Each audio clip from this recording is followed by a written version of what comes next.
To my daughter Eleanor, who has consistently disappointed me with her lack of business acumen and financial responsibility, I leave the sum of $1,000.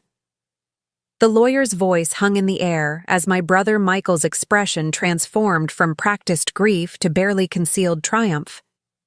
My father's final judgment, immortalized in legal prose for everyone to witness. Little did he know that I, his greatest disappointment, had secretly become the controlling investor in the very empire he had built. Growing up as Richard Montgomery's daughter meant existing in the expansive shadow of Montgomery Industries, a telecommunications giant that had made our family name synonymous with success across the Midwest. Before we jump back in, tell us where you're tuning in from, and if this story touches you, make sure you're subscribed. Because tomorrow, I've saved something extra special for you. Our sprawling estate in Lakewood Heights served as both home and unofficial corporate headquarters, with business associates constantly streaming through our palatial living room for impromptu strategy sessions that inevitably excluded me. "Eleanor, why don't you go help Beatrice with dinner?" my father would suggest whenever conversations turned to acquisition strategies or quarterly projections. This wasn't a request, but a dismissal, delivered with the practiced smile of a man accustomed to getting his way in all things. My mother, Caroline, had long ago retreated into the comfortable numbness of her charity work and prescription medications, offering only a sympathetic glance as I was once again banished from the realm of important matters. Michael, 3. Years my senior, had been groomed for succession since childhood. Where I was directed toward home economics and literature, he was tutored in finance and corporate strategy. My father would beam with pride as Michael recited market forecasts during dinner, while my academic achievements at Westfield University were acknowledged with distracted nods if mentioned at all. "Business is in the Montgomery blood," my father would proclaim, clapping Michael on the shoulder. "At least in the male line," he'd add with a pointed glance in my direction. I learned early to hide my fascination with investment strategies and market trends, devouring financial journals in the privacy of my room and monitoring stock fluctuations on my laptop while pretending to work on college essays. My economics professor, Dr. Isabel Franklin, became my clandestine mentor, recognizing a spark that my own father had willfully ignored. "Your analytical thinking is exceptional, Eleanor," she told me during our private advisory sessions. "You have a natural instinct for market movements that can't be taught." By my senior year, I had parlayed my modest trust fund, the one financial gesture my father had made toward my future, into a surprisingly robust investment portfolio. Small, strategic plays in emerging tech companies yielded returns that I immediately reinvested, building a financial foundation entirely separate from my family name. After graduation, I accepted a position at Meridian Capital, a boutique investment firm in Seattle, as far from Lakewood Heights as I could reasonably manage. My father's reaction was predictably dismissive. "Playing with stocks, Eleanor? A glorified secretary position, I suppose," he remarked during one of our increasingly rare phone conversations. "Michael's overseeing the expansion of our Eastern Division, creating real value, not shuffling papers." I swallowed the familiar sting of his disdain and offered no correction. Let him believe what he wanted. The truth was that I had risen, quickly through Meridian's ranks, my intuitive market sense earning the attention of the firm's managing partners. I developed a reputation for identifying undervalued companies poised for explosive growth, my recommendations generating substantial profits for our highest-tier clients. When my father suffered his first heart attack 3 years later, I returned to Lakewood Heights for a tense weekend. The family dynamics remained unchanged, Michael standing as the anointed heir, while I was relegated to the periphery, bringing water and medication as the men discussed the company's direction. "We're facing some liquidity challenges," I overheard my father tell Michael in the study. "Nothing catastrophic, but we'll need to source new investment capital before the Madison acquisition. The timing is delicate." Later that evening, as I helped Beatrice clear the dinner dishes, Michael cornered me in the kitchen. "How's the secretary job?" he asked, leaning against the marble countertop with the casual confidence of someone who has never questioned his place in the world. "Investment analyst," I corrected mildly. "It's going well." Michael snorted. "Still playing with your little stock portfolio? Dad says you've always had unrealistic ideas about your capabilities." I carefully placed a crystal wine glass in the cabinet, using the mundane action to mask the calculations already forming in my mind. We all have our paths, Michael. Upon returning to Seattle, I arranged a meeting with Valerie Torres, Meridian's founding partner and my direct supervisor. "I need your advice on a potential major investment," I began, sliding a folder across her desk. Valerie raised an eyebrow as she reviewed the contents. "Montgomery Industries? That's your family's company, isn't it?" "Yes," I confirmed. "They're preparing for a significant acquisition and seeking capital investment. The company is fundamentally sound, but facing temporary liquidity constraints." "And you want Meridian to invest?" she asked, studying me carefully. "No," I replied, meeting her gaze steadily. "I want to invest personally, but I need to do it through a series of shell companies and investment vehicles that can't be traced." Back to me. Over the next 18 months, I systematically acquired Montgomery Industries stock through a complex network of holding companies and proxy investors.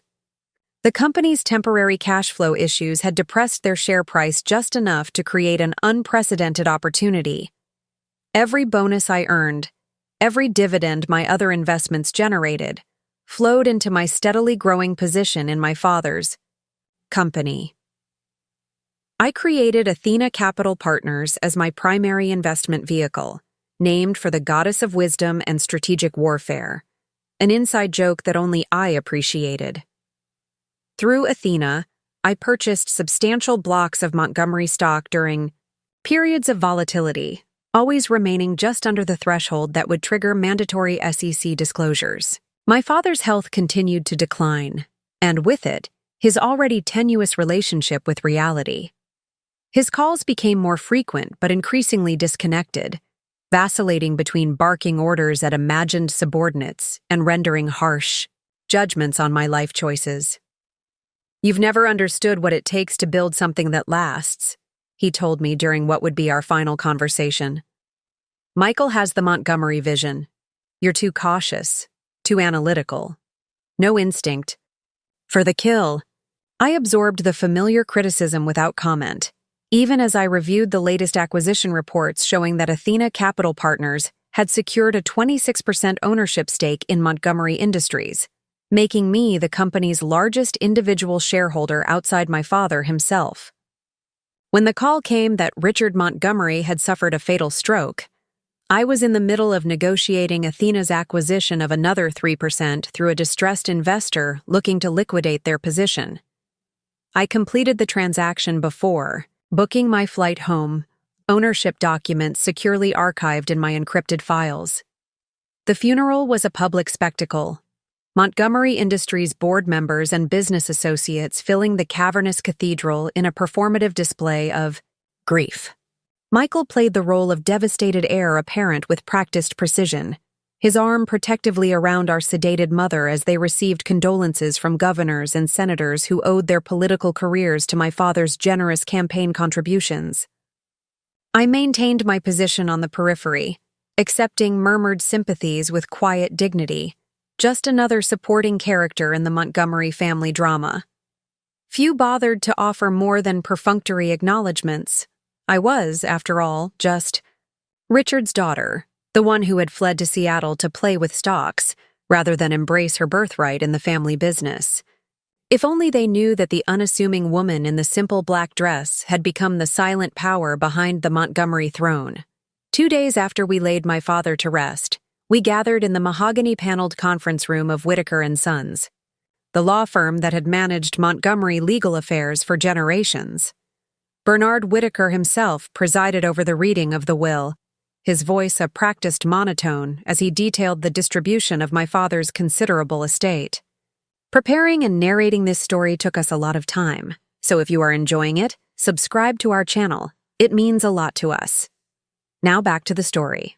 To my son, Michael Richard Montgomery, I leave controlling interest in Montgomery Industries, the family estate at Lakewood Heights, my collection of antique automobiles, and liquid assets in the amount of $50 million. Michael nodded, solemnly, as though this massive inheritance was nothing more than his due.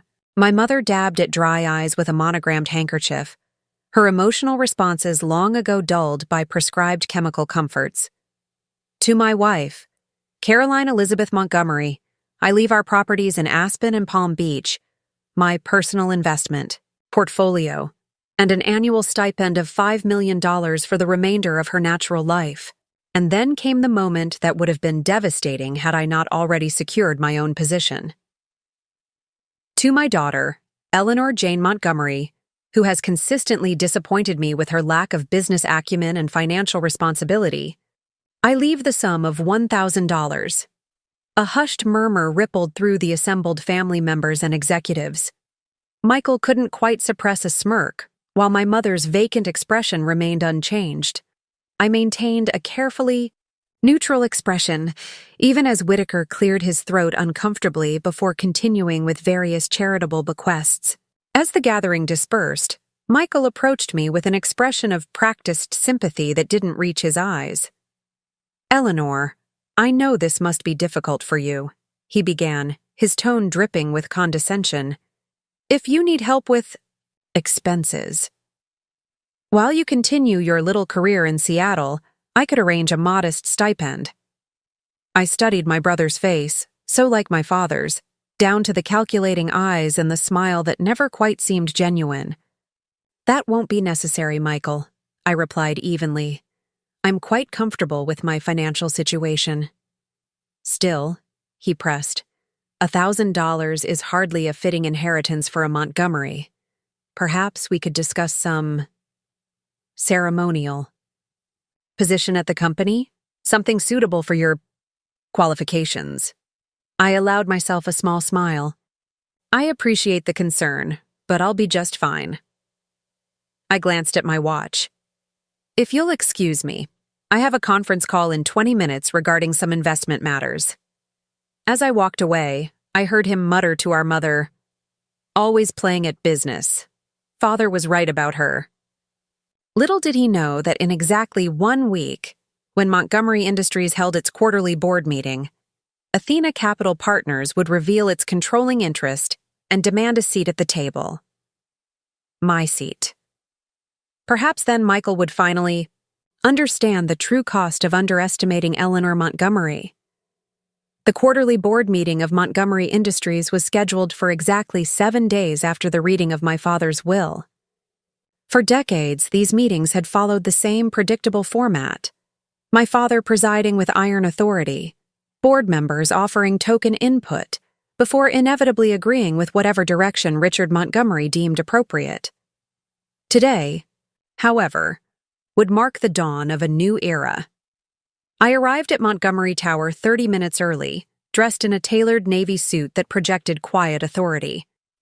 The security guard at the reception desk did a double take as I approached. "Miss Montgomery?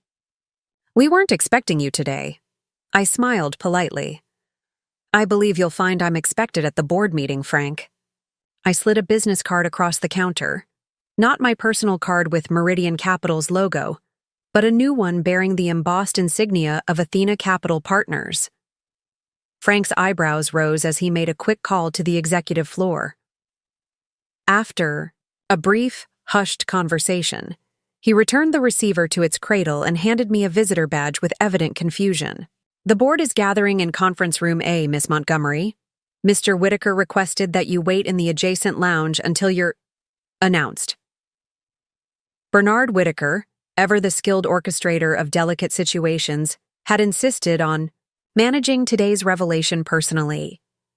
His law firm had discovered my ownership position during standard pre-meeting verification procedures 3 days ago. The shock on his face during our subsequent private meeting had been worth every calculated move of the past 18 months. "Miss Montgomery," he had sputtered, leafing through the ownership documentation with trembling fingers. This indicates that Athena Capital Partners owns nearly 30% of Montgomery Industries' outstanding shares. 29.7%, to be precise, I had confirmed calmly. And you? You are the sole principal of Athena Capital? I am. But this makes you the largest individual shareholder in the company. Larger than your brother's position, even after your father's bequest. I had allowed myself a small smile. Yes, it does. Now, as I waited in the luxuriously appointed lounge adjacent to the boardroom, I could hear the muffled sounds of the meeting being called to order. Through the frosted glass doors, I could make out the silhouettes of board members taking their customary seats, the same seats they had occupied during my father's reign, never questioning, never challenging, merely rubber-stamping his unilateral decisions. My phone vibrated with a text from Valerie. Ready to make history? The Meridian team is behind you 100%. I texted back a simple thank you as Bernard Whitaker emerged from the boardroom, his expression a careful mask of professional neutrality. They're ready for you, Miss Montgomery, he said quietly. I've prepared them as best I could, but they're still in shock, I finished for him. That's to be expected. He nodded, adjusting his bow tie nervously. Your brother is displeased. I imagine he is.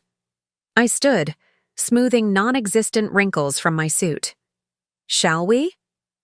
Whitaker held the door open, and I entered the Montgomery Industries boardroom for the first time as a controlling stakeholder rather than an unwelcome interloper.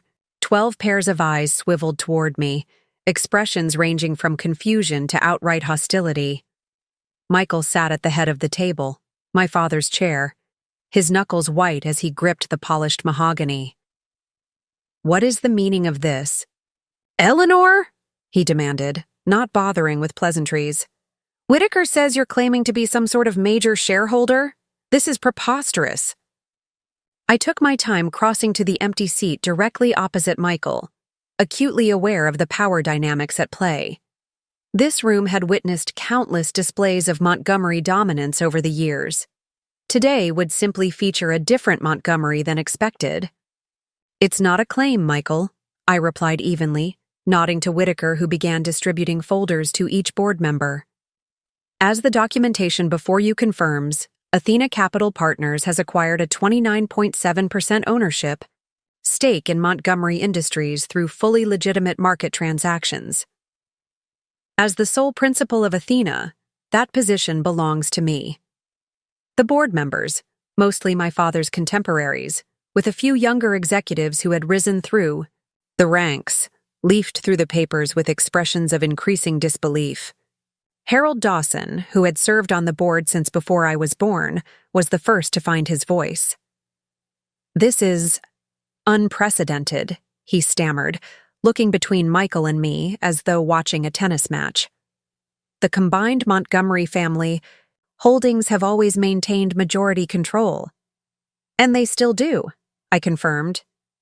Between my shares and those Michael inherited from our father, the Montgomery family retains firm control of the company. The difference is that control is now shared rather than singular.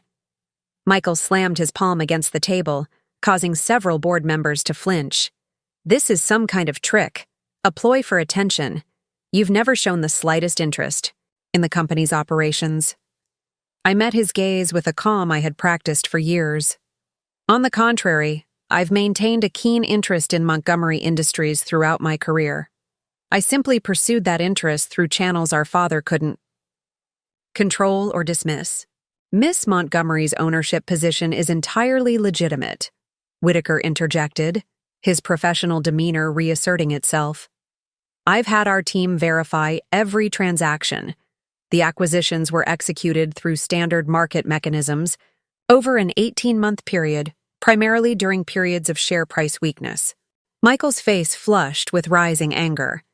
During our expansion challenges, when we were temporarily cash-strapped, you deliberately targeted us during a vulnerable period. I recognized an undervalued asset and invested accordingly, I corrected. Him. That's sound business strategy, Michael. Surely our father taught you that much. The implied criticism hung in the air.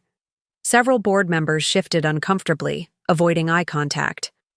Richard Montgomery had been notoriously ruthless in targeting vulnerable companies for acquisition. Hearing his tactics referenced in this context clearly struck a nerve.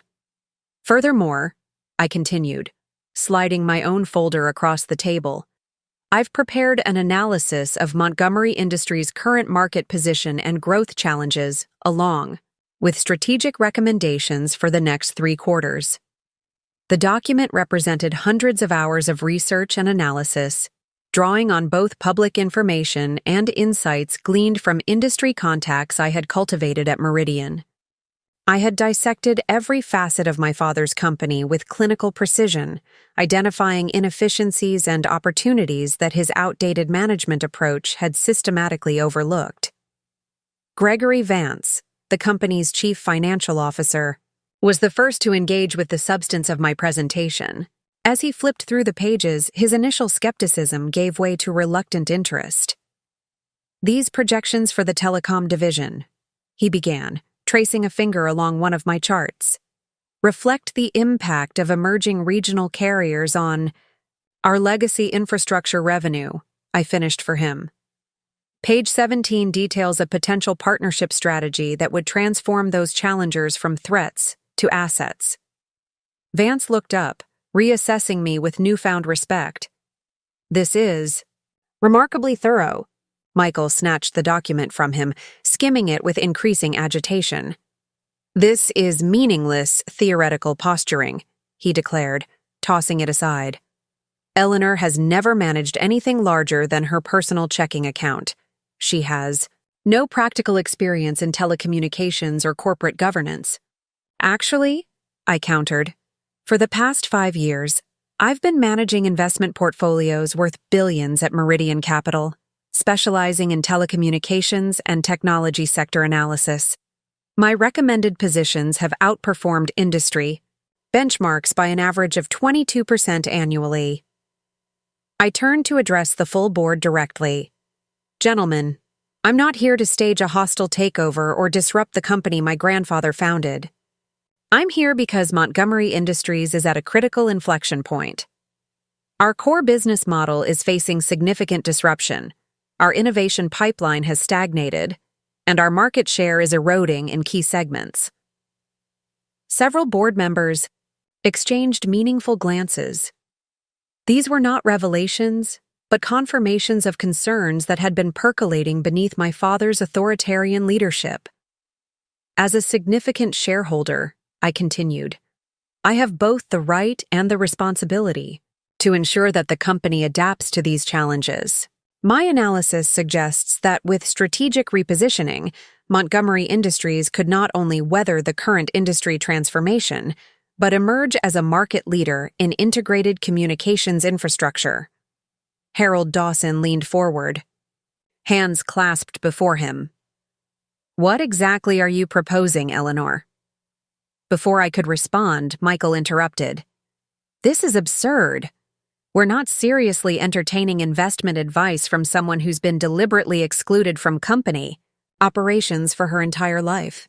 There's a reason our father left her nothing but a token sum in his will." The reminder of my father's final insult was meant to diminish me in the eyes of the board. Instead, it strengthened my resolve. Our father made many sound business decisions during his tenure, I acknowledged, but his judgment regarding my capabilities was not among them. The investment position I've built in this company is testament to that fact. I turned back to Dawson. "To answer your question, Harold, I'm proposing a board seat commensurate with my ownership position and the formation of a strategic planning committee to evaluate the recommendations in my report." Michael barked a laugh entirely devoid of humor. "Absolutely not. The board composition is determined by the controlling interest, which remains with me." Bernard Whitaker cleared his throat delicately. "Actually, Mr. Montgomery, the corporate bylaws are quite specific on this matter. Any shareholder with a position exceeding 25% is entitled to proportional board representation. Miss Montgomery's request is well within her rights as a major stakeholder. The color drained from Michael's face as the full implications of my revelation began to settle. This wasn't merely about embarrassing him or seeking recognition. This was a fundamental shift in the power dynamics that had governed Montgomery Industries since its inception. "There's another consideration," I added, my voice steady. "The Madison acquisition that's currently being negotiated." Michael's eyes narrowed. "How do you know about Madison?" "It's my business to know," I replied simply. "The acquisition makes strategic sense, but your financing approach is flawed. The terms you've negotiated with Westlake Financial would saddle the company with excessive debt at punitive interest rates." Gregory Vance looked startled. "Those negotiations are highly confidential." "And yet the information is accessible to those who know where to look," I countered. "More importantly, there's a better way. Meridian Capital is prepared to offer financing at 3 points below Westlake's rate, with more flexible covenants and a longer commitment timeline."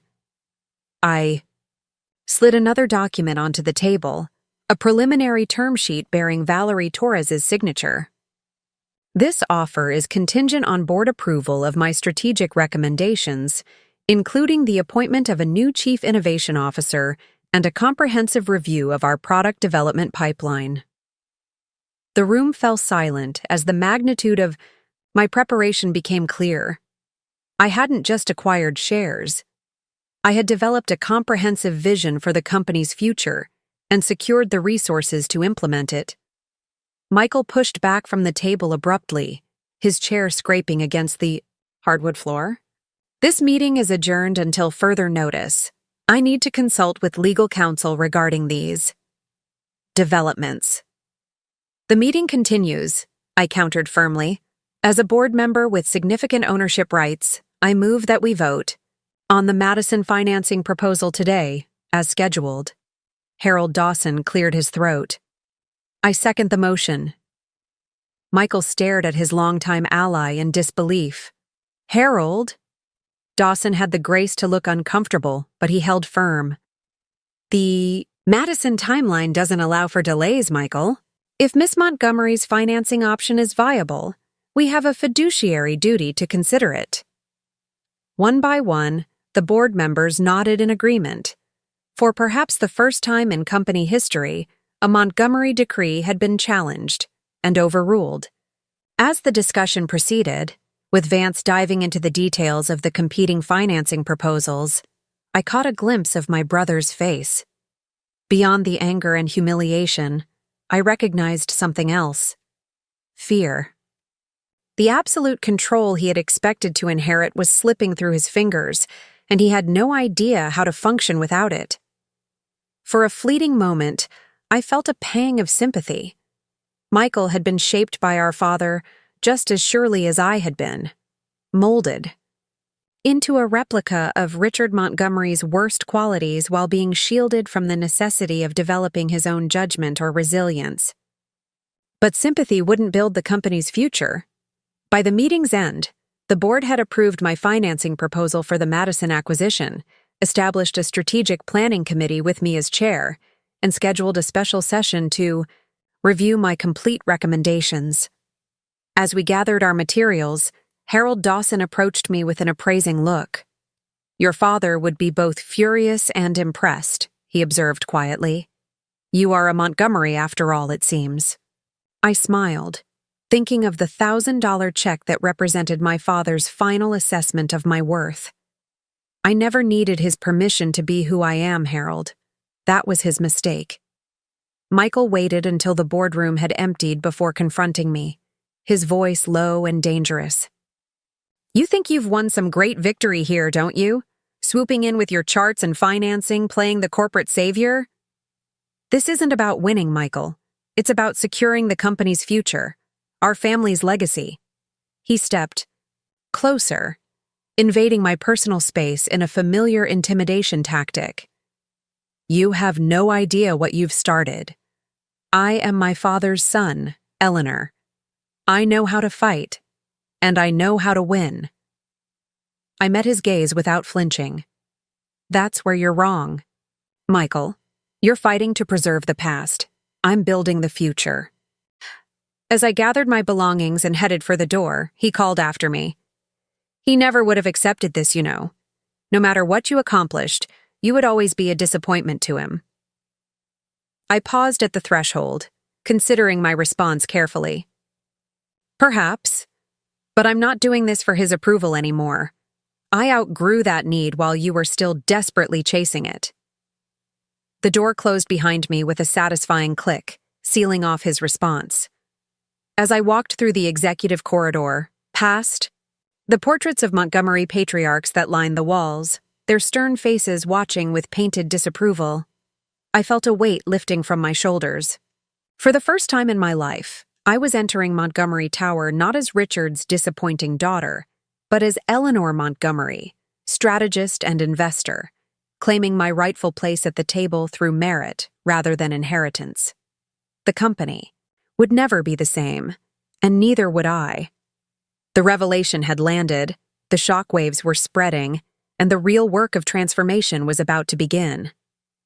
Whatever challenges Michael might mount, whatever resistance the old guard might offer, I was prepared. I had been preparing my entire life, after all. They just hadn't been paying attention. News of the boardroom revelation spread through Montgomery, industries with the velocity of light through fiber optic cable. By morning, every employee from executive suite to mailroom knew that Eleanor Montgomery, the daughter Richard Montgomery had publicly dismissed, had returned as the company's largest individual shareholder. Corporate mythology was being rewritten in real time. I established a temporary office on the executive floor, 2 doors down from my brother's corner suite. The space had previously belonged to Warren Phillips, the retiring chief strategic officer whose position had been left intentionally vacant by my father. Strategic vision was a Montgomery prerogative, not a delegated responsibility. The symbolism of occupying this particular office wasn't lost on anyone, least of all Michael. Sophia Rivera, my newly appointed executive assistant recruited from Meridian Capital, organized the space with military precision. By 9 a.m., I had a fully functional command center from which to begin implementing the changes I had envisioned during my years of patient observation. The Strategic Planning Committee members have confirmed for the 2 p.m. meeting, Sophia informed, me placing a meticulously prepared agenda on my desk.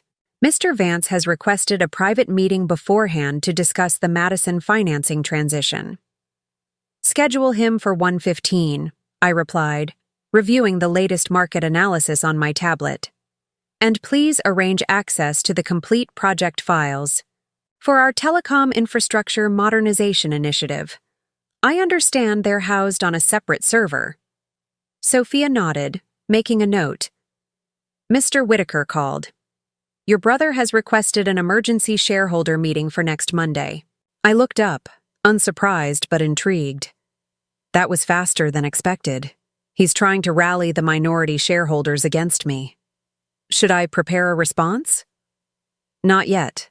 Let's see what strategy he pursues. I returned to the quarterly projections I was reviewing, noting the concerning trajectory of the Legacy Services division. Also, please schedule a tour of the R&D facility for tomorrow. I want to see our innovation pipeline firsthand.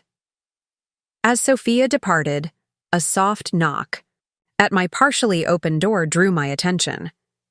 Gregory Vance stood in the threshold, his normally composed demeanor notably unsettled.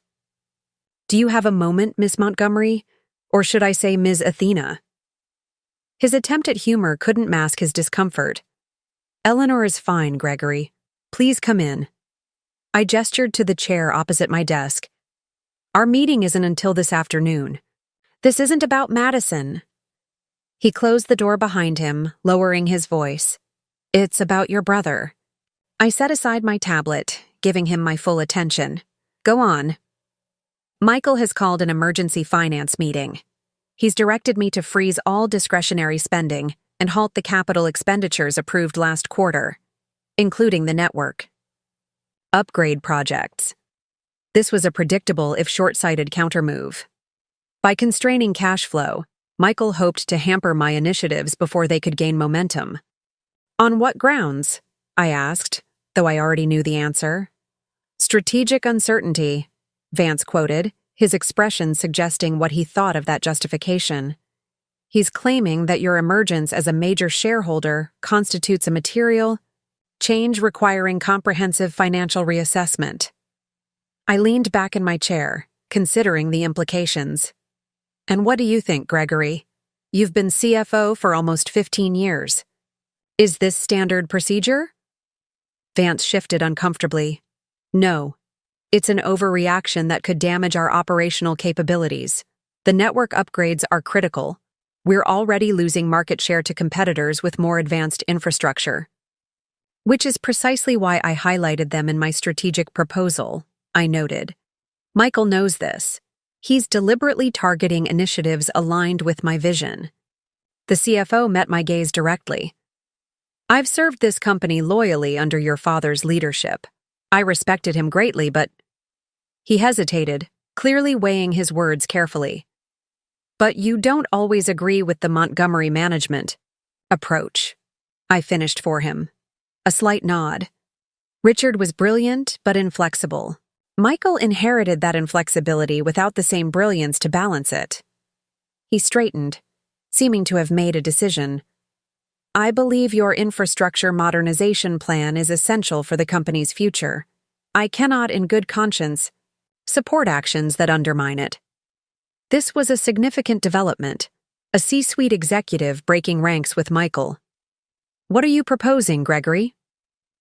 The frozen projects were already approved in last quarter's budget. As CFO, I have some discretion regarding implementation timelines. I could designate certain elements as essential maintenance rather than discretionary upgrades, allowing work to continue while this situation resolves. I considered his offer carefully. Accepting would mean Vance was choosing sides in what was rapidly becoming a Montgomery civil war. That could put your position at risk. He smiled thinly. I've been preparing for retirement anyway. I'd rather leave knowing I acted in the company's best interests. I appreciate your integrity, Gregory, but let's not resort to bureaucratic maneuvering just yet. I opened my laptop, pulling up a document I had prepared in anticipation of exactly this scenario. The bylaws state that expenditure freezes affecting previously approved strategic initiatives require majority board approval, not just an executive directive. Vance's eyebrows rose. I wasn't aware of that specific provision. Few people are. It was added during the 1997 reorganization when my grandfather was concerned about potential interference from outside investors. I forwarded the relevant documentation to his email. If Michael wants to freeze these projects, he'll need to convince the board, and I'll be there to present the counterargument. Relief washed over his features. That's an elegant solution, less confrontational than my approach. Sometimes the most effective power moves are the ones firmly grounded in established protocol, I observed. My father taught me that much, albeit unintentionally. As Vance departed with renewed purpose, I turned my attention to the inevitable confrontation with Michael. He would be furious when his directive was challenged on procedural grounds, but that was precisely the point. Each overreach, each emotional reaction would further diminish his standing with the board and executive team. I didn't have to wait long. Less than an hour later, my office door flew open without the courtesy of a knock. Michael stormed in, face flushed with anger, startling Sophia, who had clearly tried to intercept him. I'm sorry, Ms. Montgomery, she stammered from the doorway. He wouldn't wait. It's all right, Sophia. I remained seated, deliberately calm in contrast to Michael's agitation. My brother and I are overdue for a conversation anyway. She retreated, closing the door behind her as Michael paced before my desk like a caged predator. Undermining my authority on your first day? He snarled. That didn't take long. Citing corporate bylaws is hardly undermining authority, I replied evenly. If you'd read them more carefully, you might have anticipated the response.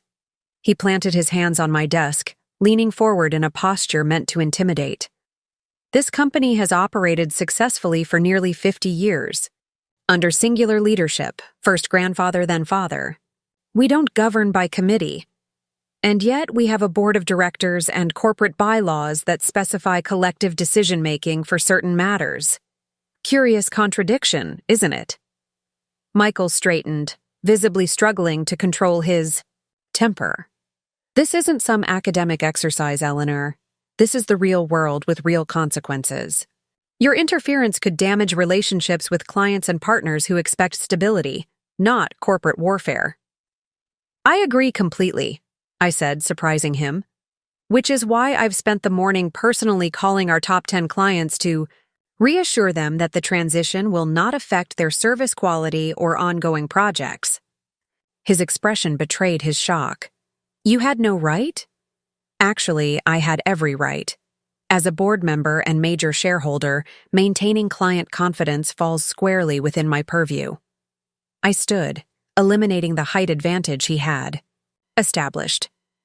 Those calls should have been your priority this morning, Michael, not freezing essential infrastructure investments out of spite.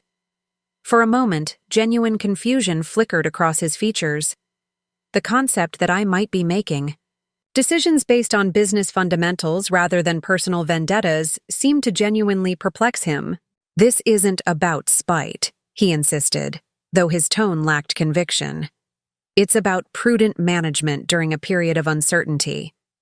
Then demonstrate that prudence by allowing the Strategic Planning Committee to conduct a proper review before making unilateral decisions. The network upgrades have already been delayed twice under Father's leadership. Further delays will only accelerate our market share erosion. Michael's eyes narrowed. Since when are you an expert on telecommunications? Infrastructure? Since I began specializing in the sector at Meridian 5 years ago.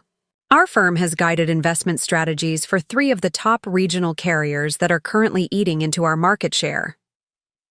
I reached for a folder on my desk, extending it to him. These are the latest competitive analysis reports. I suggest you review them before the board meeting where you'll need to justify the expenditure freeze. He ignored the offered documents. You think you can just walk in here after years of absence and immediately understand the complexities of running this company? You've never managed anything close to this scale.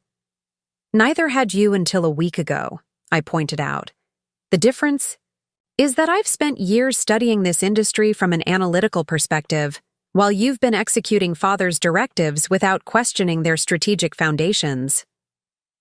That struck a nerve. Michael had always been sensitive about being viewed as merely our father's instrument rather than a strategic thinker in his own right. You have no idea what conversations occurred between Father and me, he retorted. We were building toward a comprehensive vision. A vision that hasn't been updated since before the smartphone revolution, I interrupted gently.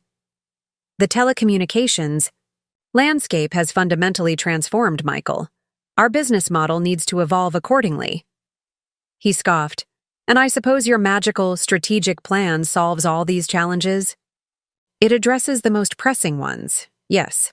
The board seemed to find it compelling enough to establish a committee for further evaluation. I paused, considering my next words carefully. You could contribute valuable operational insights to that committee if you chose to participate constructively. The olive branch was strategic, not sentimental. Michael needed an opportunity to save face, to participate in the inevitable changes rather than merely oppose them. His response was predictably dismissive. I don't need a seat at a table that's already stacked against me. The only thing stacked against you is your own resistance to necessary change, I replied, my patience waning. This company faces legitimate competitive challenges that won't disappear because you find them inconvenient to your leadership narrative. Leadership narrative? He echoed incredulously. This isn't about narrative. This is about protecting what Father built. No, Michael. It's about evolving what Grandfather built. Father was merely a steward, as are we. The difference is, that I recognize the responsibility that comes with that stewardship. He stepped back, reassessing me with cold calculation. You've rehearsed all this, haven't you? The concerned shareholder, the strategic visionary, riding to save the company from outdated leadership. His lip curled in disdain. It's an impressive performance. I wonder if the board would find it as compelling if they knew about your attempt to secure financing for a hostile takeover last year. The accusation caught me off guard. Not because it was true, but because it was so specifically fabricated.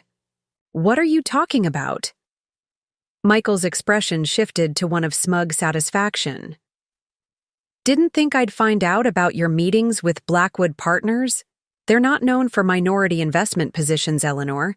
They specialize in takeovers. I maintained my composure, though my mind raced to identify the source of this misinformation. I had never met with Blackwood Partners. This was a deliberate falsehood, but why this particular lie? I've never had any contact with Blackwood Partners, I stated firmly. If you've received information suggesting otherwise, it's incorrect. Deny it all you want. I have documentation, meeting dates, attendees, even preliminary term sheets. He smiled with malicious confidence. The board might reconsider your sudden interest in corporate governance if they realized you tried to orchestrate a complete takeover before resorting to your current approach. Understanding dawned. This wasn't just a desperate countermove, it was a calculated strategy. Michael was attempting to undermine my credibility by fabricating evidence of hostile intent. The approach was sophisticated enough to suggest he wasn't working alone. Falsifying corporate records is a serious offense, Michael, I said quietly. One with potential criminal implications. His confident expression didn't waver. Proving falsification would be difficult, especially given Blackwood's reluctance to discuss failed negotiations. Their confidentiality agreements are notoriously rigid. The scheme was clever in its simplicity. Blackwood would naturally deny any negotiations if approached directly, which would appear to confirm their strict confidentiality rather than the absence of meetings. Is this really how you want to proceed? I asked, studying him carefully. With fabricated allegations instead of addressing the legitimate business challenges facing the company? I'm simply protecting Montgomery Industries from a threat, exactly as Father would have done. Michael straightened his tie, regaining his composure. The emergency shareholder meeting will proceed on Monday. I suggest you prepare accordingly. As he turned to leave, I called after him. Michael. He paused at the door. Before you distribute any documentation regarding Blackwood Partners, you should know that I maintain comprehensive records of my professional activities, including my complete calendar and communications for the past 5 years. His shoulders tensed almost imperceptibly. Furthermore, I continued, I've never traveled to Chicago, where Blackwood is headquartered, during the time frame you're likely to claim these meetings occurred. My passport records, credit card statements, and phone GPS data would all confirm that fact. Michael turned slowly, reassessing the scenario with visible calculation. False allegations won't strengthen your position, I concluded. They'll only damage your credibility when disproven, and they will be disproven. For a moment, uncertainty flickered across his face. Then the mask of Montgomery confidence returned. We'll see what evidence proves most compelling. Enjoy. Your temporary position, Eleanor. It won't last. After he departed, I sat quietly, processing the encounter. Michael's willingness to fabricate evidence indicated a desperation I hadn't anticipated at this stage. More concerning was the sophistication of the approach, which suggested external advisement. Someone was guiding his counteroffensive, someone who understood corporate power plays at a level Michael himself did not. My phone buzzed with a text from Bernard Whitaker. Need to speak urgently regarding Morgan Stanley call. Available now? I frowned. I hadn't scheduled any call with Morgan Stanley. This was Whitaker's discreet way of indicating sensitive information that shouldn't be put in writing. "Send him in," I told Sophia through the intercom. Whitaker arrived moments later, his normally impeccable appearance slightly disheveled. He closed the door firmly before speaking. "Your brother has retained Donovan Walsh," he said without preamble. The name explained everything. Donovan Walsh was a notorious corporate mercenary, officially a strategic consultant, but in reality a specialist in boardroom coups and shareholder manipulation. He operated in the shadows of corporate America, engineering the removal of executives and the restructuring of boards through methods that skirted the boundaries of legality without quite crossing them. "The Blackwood Partners accusation," I murmured. "That's straight from Walsh's playbook." Whitaker nodded grimly. "He orchestrated a similar scenario during the Westridge media dispute last year. False meeting records, fabricated communications, a carefully constructed narrative of hostile intent. How did Michael even connect with someone like Walsh? That's not his typical network." "I suspect through Reynolds," Whitaker replied, referencing Thomas Reynolds, a board member with connections throughout the business world. Reynolds and Walsh have history. They worked together on the Continental Resources restructuring. I processed this information, recalibrating my assessment of the situation.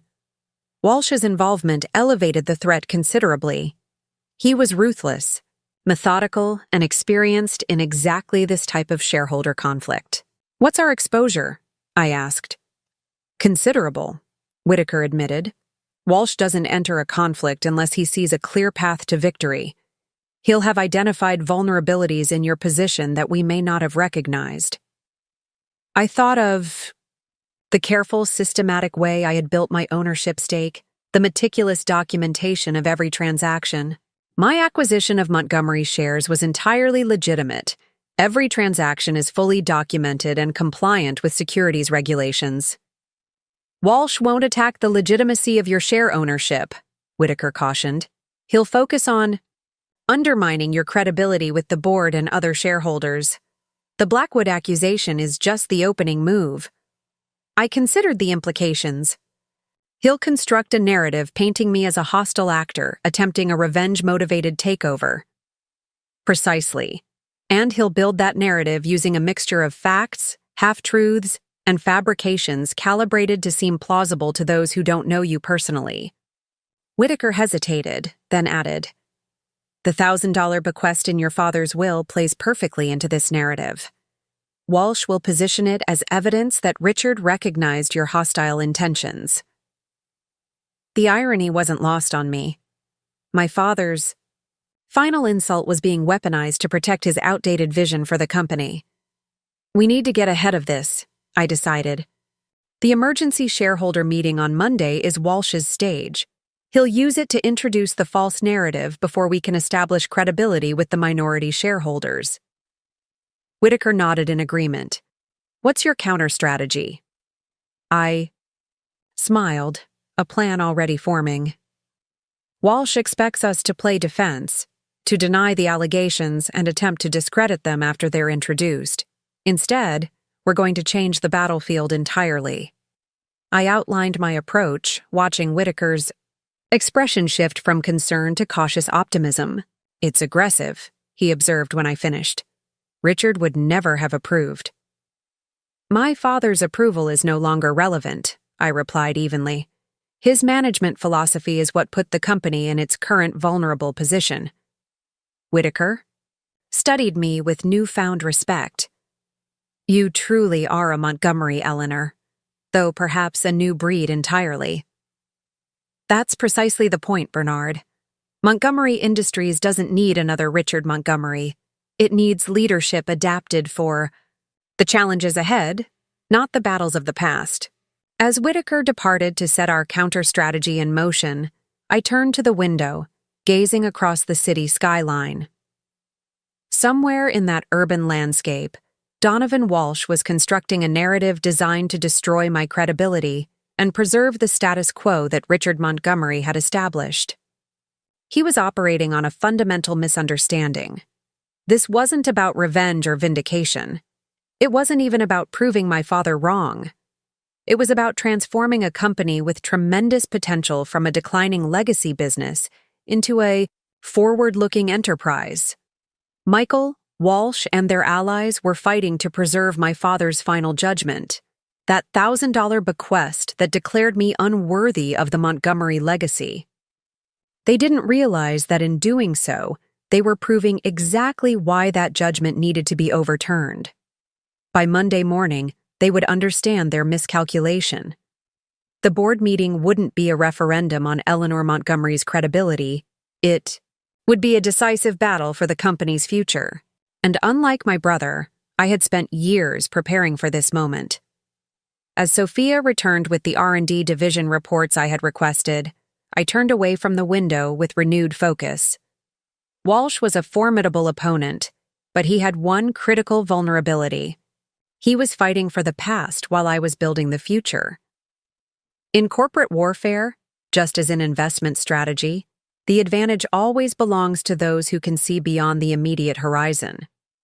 Friday evening found me not at home, but in a secure conference room at Meridian Capital's Seattle office, surrounded by financial records, corporate filings, and dossiers on key Montgomery Industries shareholders. Valerie Torres sat across from me, her sleeves rolled up and her customary elegance softened by the late hour and the gravity of our task. "Walsh is methodical," she observed, reviewing the information we had gathered on my new adversary. In the Westridge media conflict, he spent weeks building relationships with minority shareholders before making his move. He positions himself as the voice of reason amidst chaos. "We don't have weeks," I replied, studying the ownership breakdown of Montgomery shares. "The emergency meeting is Monday morning. Whatever groundwork Walsh has laid, it's already in place." My phone buzzed with a message from Sophia, who had spent the day discreetly gathering intelligence from within Montgomery Tower. Walsh met with Reynolds and 3 other board members at Lakeside Club, private dining room, 3 hours. I forwarded the message to Valerie. "He's consolidating support. 4 board members plus Michael gives them 5 votes, she calculated. You need 7 for majority control. Dawson is with me, I confirmed. Vance isn't a board member but has significant influence. That still leaves us short." Valerie tapped her pen against the table, considering the situation. "We need to understand exactly what narrative Walsh is constructing. Without that, we're defending against shadows." "There might be a way," I said slowly, an idea forming. "Reynolds has a reputation for indiscretion after a few drinks, and he's scheduled to attend the Hammett Foundation Gala tomorrow night." Valerie raised an eyebrow. "You want to extract information at a charity event?" "Not me personally. Reynolds knows me too well now." I reached for my phone, scrolling through contacts, but he's never met Rachel Morrison. Rachel was Meridian's client relations director, sharp, personable, and capable of extracting information while appearing to share nothing of value herself.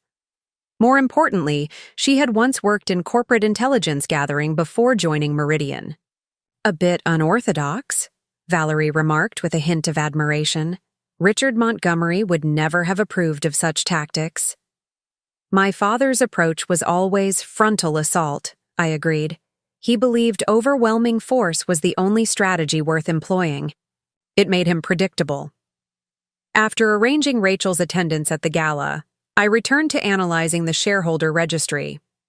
Beyond the board members and family holdings, Montgomery Industries had 3 significant institutional investors and about 24 smaller shareholders, mostly longtime business associates and early employees who had accumulated equity over decades of service. "The institutional investors are key," I noted.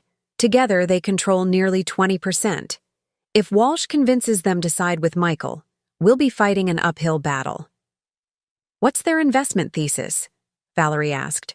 "Why do they hold Montgomery stock?" "Legacy positioning in telecommunications infrastructure," I replied. "But they've been reducing their holdings gradually over the past 3 years as our growth has stagnated." Valerie leaned forward, eyes gleaming with strategic insight. That's our angle. They're not emotionally invested in Montgomery leadership. They want return on investment. If your modernization plan offers better prospects than the status quo. We need to reach them before Walsh does, I concluded, already mentally drafting the approach. My phone buzzed again. Bernard Whitaker this time. Confidential source confirms Walsh accessing internal communications. Exercise extreme caution in all company systems. The message confirmed my suspicions. Walsh had already compromised Montgomery's internal networks, likely through allies in the IT department. Any strategic discussions conducted through company channels were potentially exposed. We need a secure communication protocol, I decided, and we need to identify the leak in Montgomery systems. Valerie nodded grimly. I'll have our security team set up an encrypted workspace. Nothing related to our strategy touches Montgomery networks from this point forward. As we established new operational security measures, I reflected on how quickly the situation had escalated from a boardroom power play to full-blown corporate espionage. Walsh's involvement had transformed what Michael intended as a simple intimidation campaign into something far more sophisticated and dangerous. By midnight, we had established a comprehensive picture of the battlefield and the forces aligned against us. Walsh had been thorough, approaching key stakeholders with a carefully crafted narrative that positioned me as an embittered outsider, attempting a hostile takeover motivated by personal vendettas rather than business sense. There's something else, Valerie said, reviewing financial records with a furrowed brow. The Madison acquisition timeline seems accelerated compared to standard industry practice. I looked up sharply. How so? The exclusivity agreement expires Monday afternoon, just hours after your emergency shareholder meeting. She turned her laptop to show me the filing. That's not coincidental timing. The implications were immediately clear. If Michael can maintain control through the shareholder meeting, he can finalize the Madison deal using Westlake's financing terms before I can formally object. And once the deal is closed with those terms, unwinding it would be prohibitively expensive, Valerie concluded. You'd be locked into a disadvantageous financing structure that would hamper your modernization initiatives for years. This explained the rushed timeline for the emergency meeting. It wasn't just about challenging my authority. It was about cementing financial commitments that would constrain my influence regardless of my ownership position. Walsh is cleverer than I gave him credit for, I admitted. He's using the Madison deal as both shield and weapon. So what's our countermove? Valerie asked. I considered our options, the pieces rearranging themselves in my mind. We need to separate the Madison acquisition from the leadership question. If we can demonstrate that my financing approach is objectively superior regardless of who's in charge, we undermine the urgency of their timeline. How do we do that when they've deliberately entangled the issues? By bringing Madison leadership directly into the conversation, I decided. Their CEO, Philip Norwood, has no loyalty to either faction at Montgomery. He just wants the best deal for his shareholders. You think he'd intervene in an internal Montgomery dispute? Not directly, I clarified. But if presented with a superior financing option that might be jeopardized by internal politics, he has a fiduciary duty to at least consider delaying the exclusivity deadline. It was a bold strategy, reaching outside our own corporate structure to neutralize an internal threat. My father would have considered it heretical. Corporate matters stayed within corporate walls. That was the Montgomery way. But the Montgomery way had led us to this precarious position in the first place. I'll reach out to Norwood first thing tomorrow, I decided. If we can secure even a 48-hour extension on the exclusivity agreement, it neutralizes the immediate threat. Valerie nodded approvingly. That buys time to address the shareholder concerns properly, without the artificial pressure of the Madison deadline. As we worked into the early morning hours refining our approach, my phone rang, an unfamiliar number with a Chicago area code. Curious, I answered on speaker. Eleanor Montgomery. My voice betrayed none of the exhaustion I felt after hours of strategic planning. "Ms. Montgomery," came a smooth male voice. "Donovan Walsh. I hope I'm not calling too late." I exchanged a startled glance with Valerie. The audacity of a direct approach was unexpected. "Mr. Walsh, this is certainly a surprise." "I believe in direct communication when possible," he replied, his tone pleasant and professional. "It eliminates unnecessary misunderstandings." "And what misunderstanding would you like to eliminate at—" I checked my watch. 2:17 in the morning? "The nature of our respective positions," he said simply. "Contrary to what you might believe, I have no personal stake in Montgomery Industries' leadership structure. I'm merely providing expertise to ensure an orderly transition during a period of potential instability." His framing was masterful, positioning himself as a neutral professional rather than Michael's hired gun. "That's a creative interpretation of your role in manufacturing the Blackwood Partners allegations." A soft chuckle. "A preliminary assessment of stakeholder responses to potential scenarios. Nothing more." "Fabricated scenarios," I corrected. "Details," he dismissed. "The larger point, Ms. Montgomery, is that this conflict need not become unnecessarily adversarial or public. I've reviewed your strategic proposals. They have merit, though the implementation timeline is unrealistically aggressive." The subtle shift in his approach was revealing. Walsh wasn't calling to threaten or intimidate. He was calling to negotiate. "I'm listening." "A compromise position," he proposed smoothly. "You maintain your board seat and strategic planning committee chairmanship. Michael remains CEO with final operational authority. Your modernization initiatives are implemented over a 5-year timeline rather than the proposed 2 years, allowing for more gradual adaptation of existing business units." Valerie scribbled a note and slid it across the table. Stalling tactic. She was right. The extended timeline would effectively neutralize the impact of my proposals while appearing to incorporate them. It was a classic corporate pacification strategy. Acknowledge the dissenting voice while removing its teeth. "And the Madison acquisition?" I asked, curious how he would address the most immediate point of contention. "Proceeds as scheduled with the current financing structure," Walsh replied without hesitation. "The terms are already negotiated and the timeline established. Disrupting that process creates unnecessary market uncertainty. The current financing terms are punitive and restrictive," I countered. "They would hamper growth initiatives for years." "Every financing arrangement involves trade-offs, Ms. Montgomery. The Westlake terms prioritize certainty over flexibility, which has its own value in turbulent markets." This was Walsh at his most effective, reasonable, knowledgeable, seemingly open to compromise while conceding nothing of substance. I could see why he had built such a formidable reputation in corporate dispute resolution. "An interesting proposal," I replied noncommittally, "though I'm curious why you're presenting it rather than my brother." "Michael understands the value of professional mediation in sensitive situations," Walsh answered smoothly.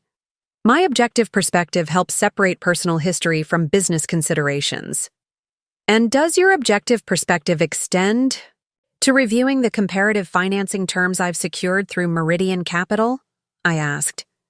"Terms that would save the company approximately $43 million in interest payments over the life of the acquisition loan?"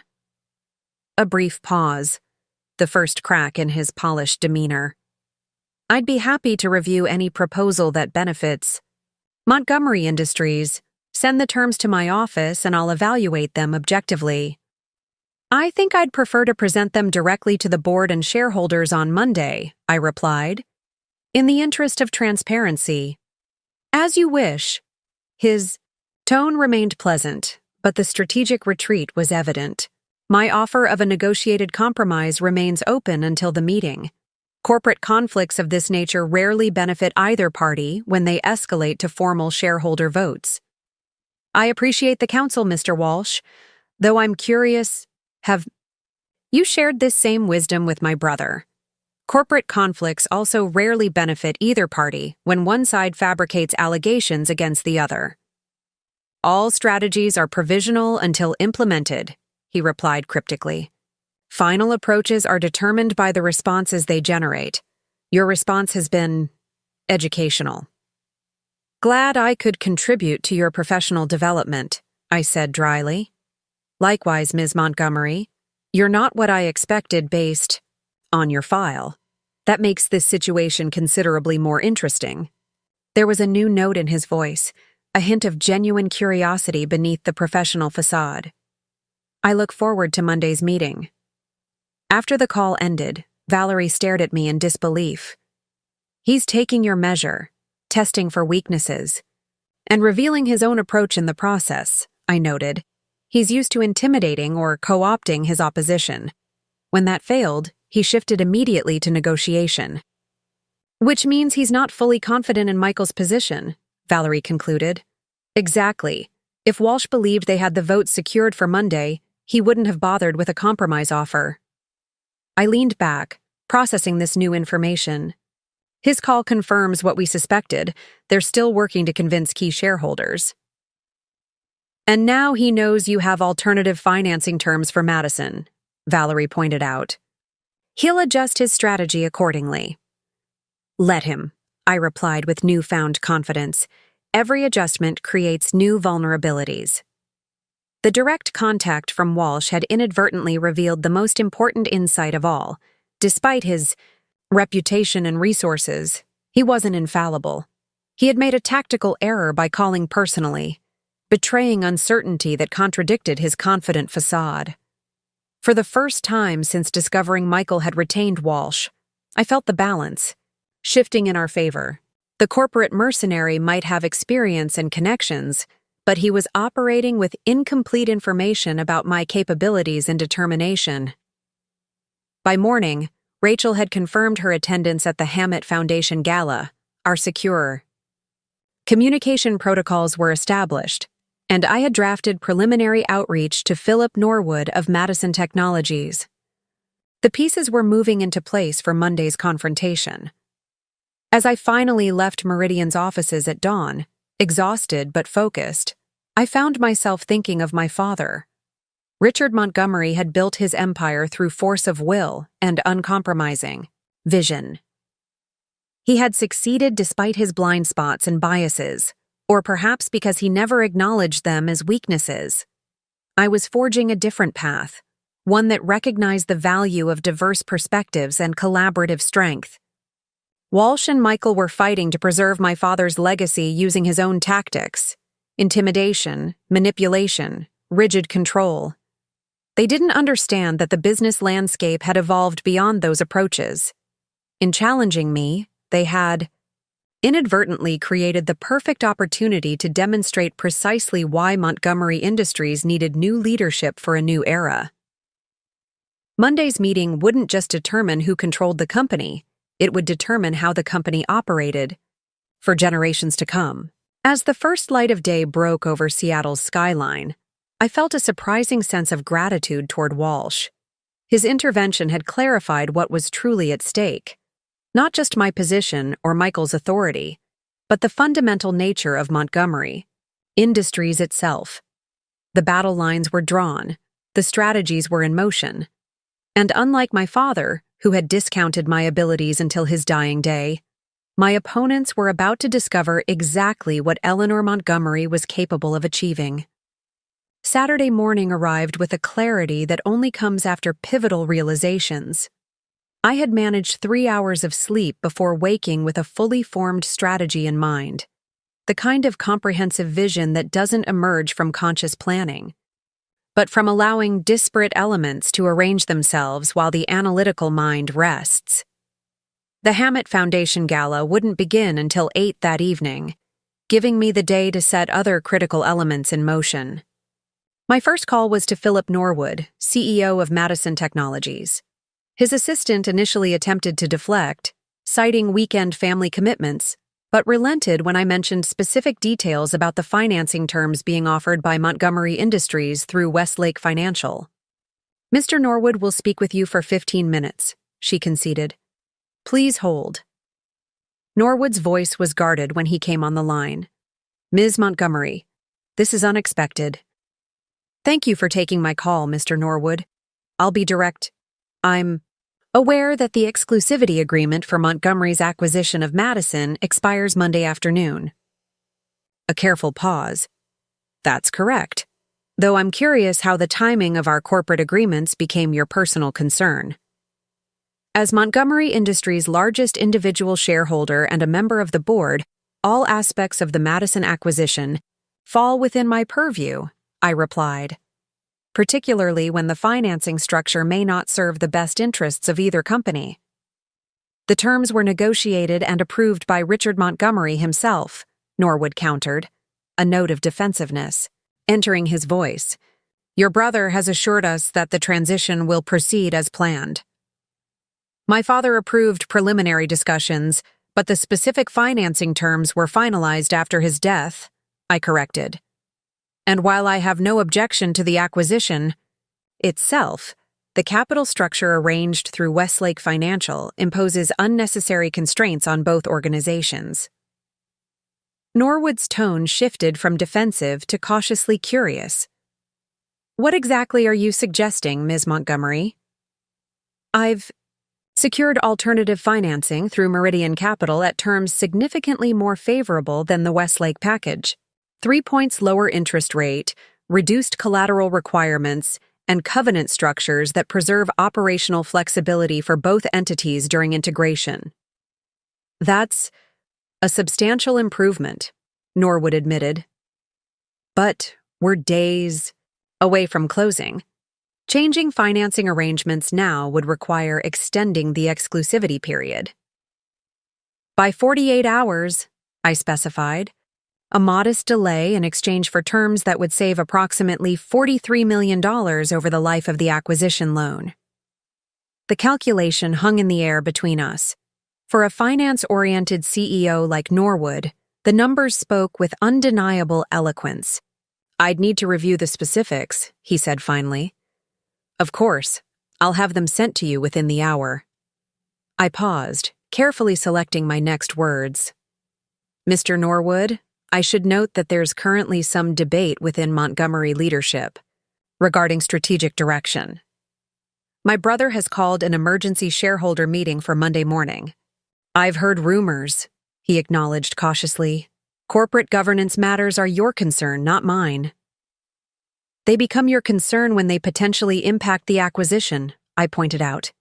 If you extend the exclusivity period by 48 hours, it allows both the leadership questions and the financing options to be evaluated on their respective merits, rather than as artificially linked decisions. Norwood was silent for several moments, calculating implications. You're suggesting that your brother is rushing to close under the current terms specifically to prevent consideration of your alternative financing. I'm merely noting that a brief extension serves everyone's interests by ensuring decisions are made deliberately rather than under arbitrary time pressure. Another pause, longer this time. Send the Meridian terms. I'll review them personally and discuss the exclusivity extension with my board. That's all I ask, I replied. Thank you for your consideration, Mr. Norwood.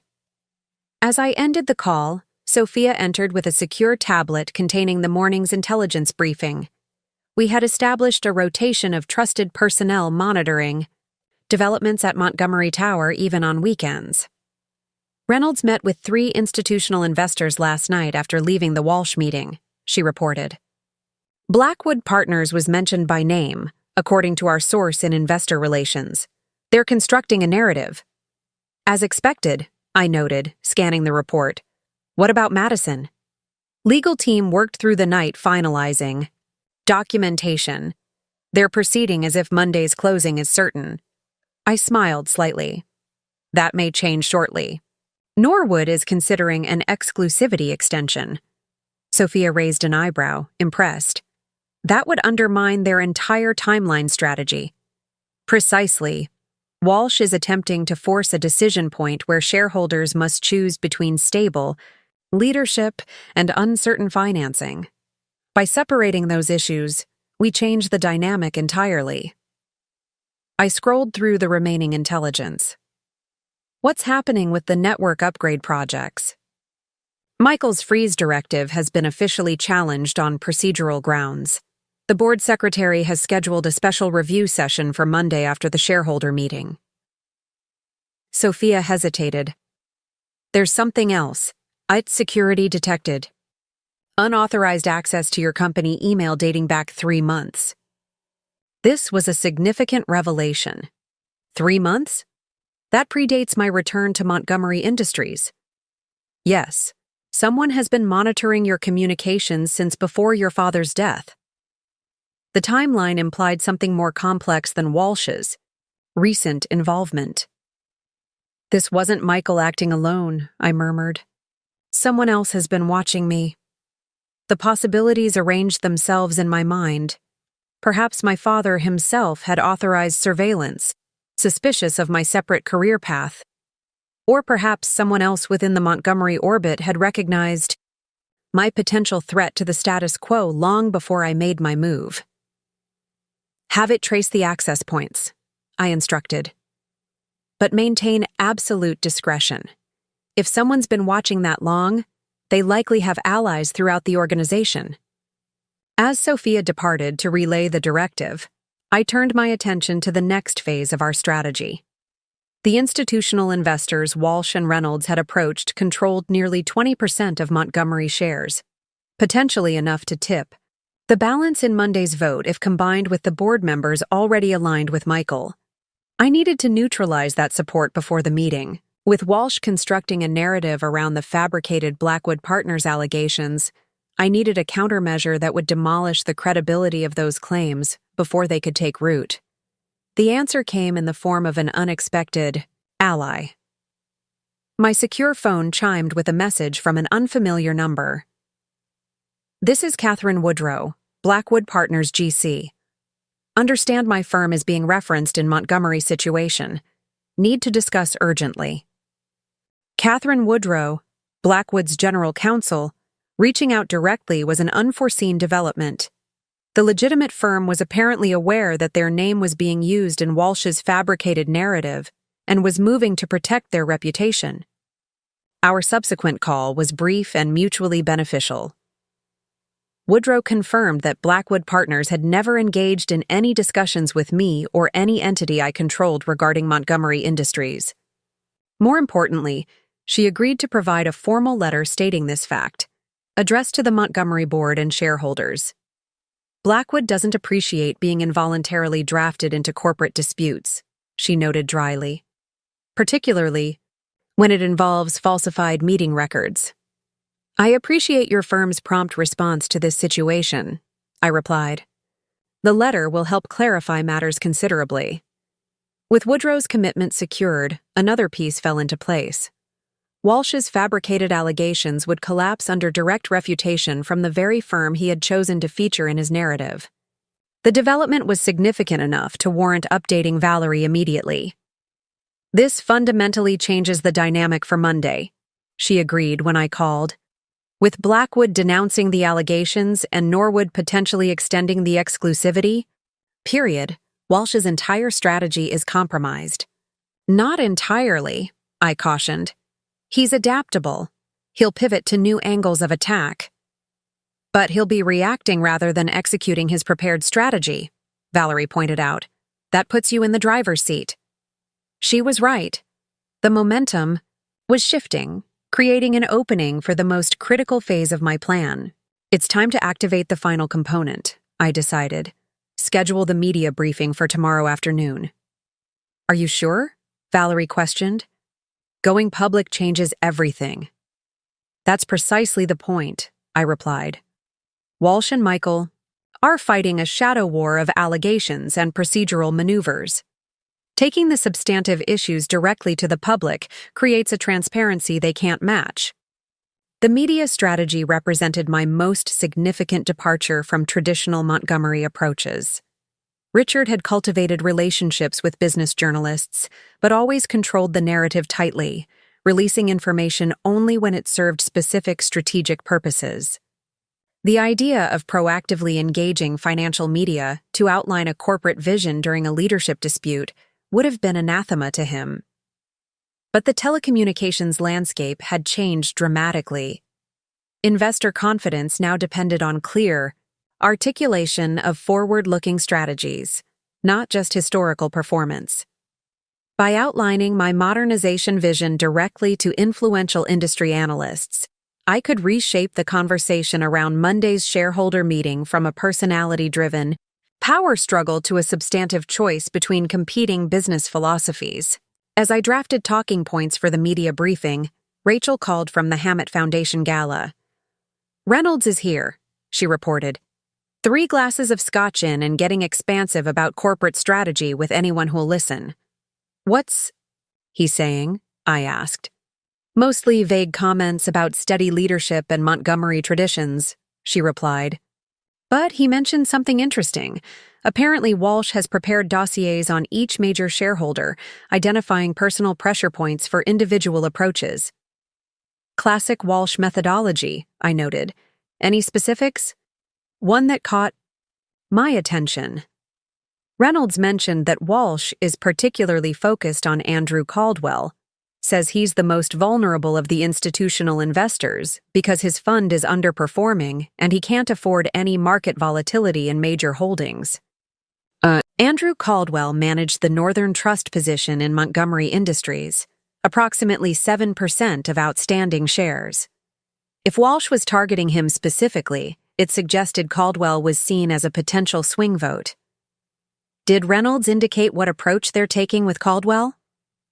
"Something about leveraging his relationship with Montgomery dating back to your grandfather's era," Rachel reported. "Apparently, he and your father were classmates at Dartmouth." This was valuable intelligence. Walsh was appealing to Caldwell's loyalty to the Montgomery legacy, a sentimental approach that ignored the financial imperatives driving institutional investment decisions. "Thank you, Rachel. Keep listening, but don't push too hard. Reynolds shouldn't suspect he's being pumped for information." After ending the call, I immediately reached out to Valerie. "We need to prepare a separate presentation for Andrew Caldwell," I explained. "Something that addresses both the business case for modernization and the connection to Montgomery's historical innovation legacy. Framing your approach as a return to core values rather than a departure from tradition," Valerie suggested, immediately grasping the strategy. "Exactly.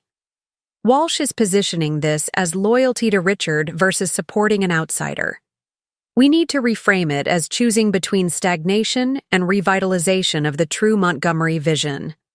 By late evening, all the elements were falling into place. Norwood had tentatively agreed to a 48-hour extension of the Madison exclusivity period, contingent on formal presentation of the Meridian financing terms. Catherine Woodrow had delivered the Blackwood Partners letter categorically, denying any interactions with me or my investment vehicles. The media briefing was scheduled for Sunday afternoon, with key financial journalists already expressing keen interest in the rare opportunity to cover an internal Montgomery strategic discussion. Most importantly, I had scheduled a private breakfast with Andrew Caldwell for Sunday morning, bypassing Walsh's carefully orchestrated approach through Reynolds. The direct engagement would allow me to present my case personally, addressing both the business fundamentals and the legacy considerations that Walsh was attempting to leverage against me. As midnight approached, I stood at the window of my Seattle apartment, gazing across the city lights toward the illuminated Montgomery Tower in the distance. For decades, that building had symbolized my exclusion, a physical manifestation of the corporate realm my father had decreed was beyond my capability to understand or influence. Now it represented something entirely different, the visible embodiment of a legacy I was fighting not to destroy but to transform. The distinction was crucial, and it would be the centerpiece of my approach in the coming days. This wasn't just about proving my father wrong or asserting control over Michael. It was about ensuring that Montgomery Industries could evolve beyond the limitations Richard had imposed through his rigid adherence to outdated business models and leadership approaches. The $1,000 bequest in his will hadn't just been a final insult, it had been his last expression of a fundamentally flawed understanding of business leadership in the modern age. By dismissing diverse perspectives and collaborative approaches, Richard had unconsciously steered Montgomery Industries toward gradual decline, even as he believed he was preserving its strength. The emergency shareholder meeting on Monday was no longer a threat to be countered, but an opportunity to be seized, a platform from which to articulate a new vision, not just for Montgomery Industries, but for the very concept of corporate leadership itself. In that moment, standing between the city lights and the tower that bore my family name, I felt a profound shift in my own perspective. I was no longer fighting against my father's judgment or my brother's resistance. I was fighting for something larger than personal vindication, the future of an enterprise that employed thousands and served millions. The turning point had arrived. Whatever challenges Walsh and Michael might still present, the fundamental dynamic had changed. I was no longer reacting to their maneuvers. They would be responding to mine. Sunday would bring the public articulation of my vision. Monday would determine whether that vision would guide Montgomery Industries into its next chapter. But regardless of the outcome, I had already achieved something my father had never believed possible. I had forced the company he built to confront the future he had refused to see. Sunday dawned with the quiet intensity that precedes decisive action. After a brief meditation to clear my mind, I prepared for my breakfast meeting with Andrew Caldwell at the Wellington Club, an old money establishment where my grandfather had once held court among Seattle's business elite. The venue was deliberate, a subtle reminder of Montgomery Industries' heritage beyond my father's tenure. Caldwell arrived precisely on time, a trim man in his 60s with the careful dress and watchful eyes of someone who managed billions in other people's money. His handshake was firm, his expression guarded. "Ms. Montgomery," he greeted me as we were seated in a private dining alcove. "This is an unexpected invitation." "I appreciate you making time, Mr. Caldwell. I understand you have history with Montgomery Industries dating back to my grandfather's era." A careful nod. "Your grandfather was a visionary. Your father continued his legacy admirably." I noted his phrasing, diplomatic acknowledgement without personal endorsement. My grandfather built Montgomery Industries by anticipating technological shifts before his competitors recognized them, I observed. He transformed a regional telephone company into a telecommunications infrastructure leader by betting on fiber optics when others were still investing in copper. Caldwell's expression softened slightly. William Montgomery could see around corners. He positioned the company for decades of growth through that single strategic pivot. While my father excelled at optimization and market consolidation, I continued, but made few substantive investments in emerging technologies during his tenure. Caldwell studied me carefully. "That's a rather critical assessment of Richard's leadership." "It's an objective one," I countered, sliding a folder across the table. "These are the R&D investment figures as a percentage of revenue for the past 20 years compared to industry benchmarks. Under my grandfather, Montgomery consistently led the industry. Under my father, we gradually declined to the bottom quartile." As Caldwell reviewed the data, I continued, "My modernization strategy isn't a rejection of Montgomery traditions, Mr. Caldwell. It's a return to our foundational approach, identifying technological inflection points and positioning the company to capitalize on them before competitors can react." Caldwell looked up from the figures, reassessing me with newfound interest.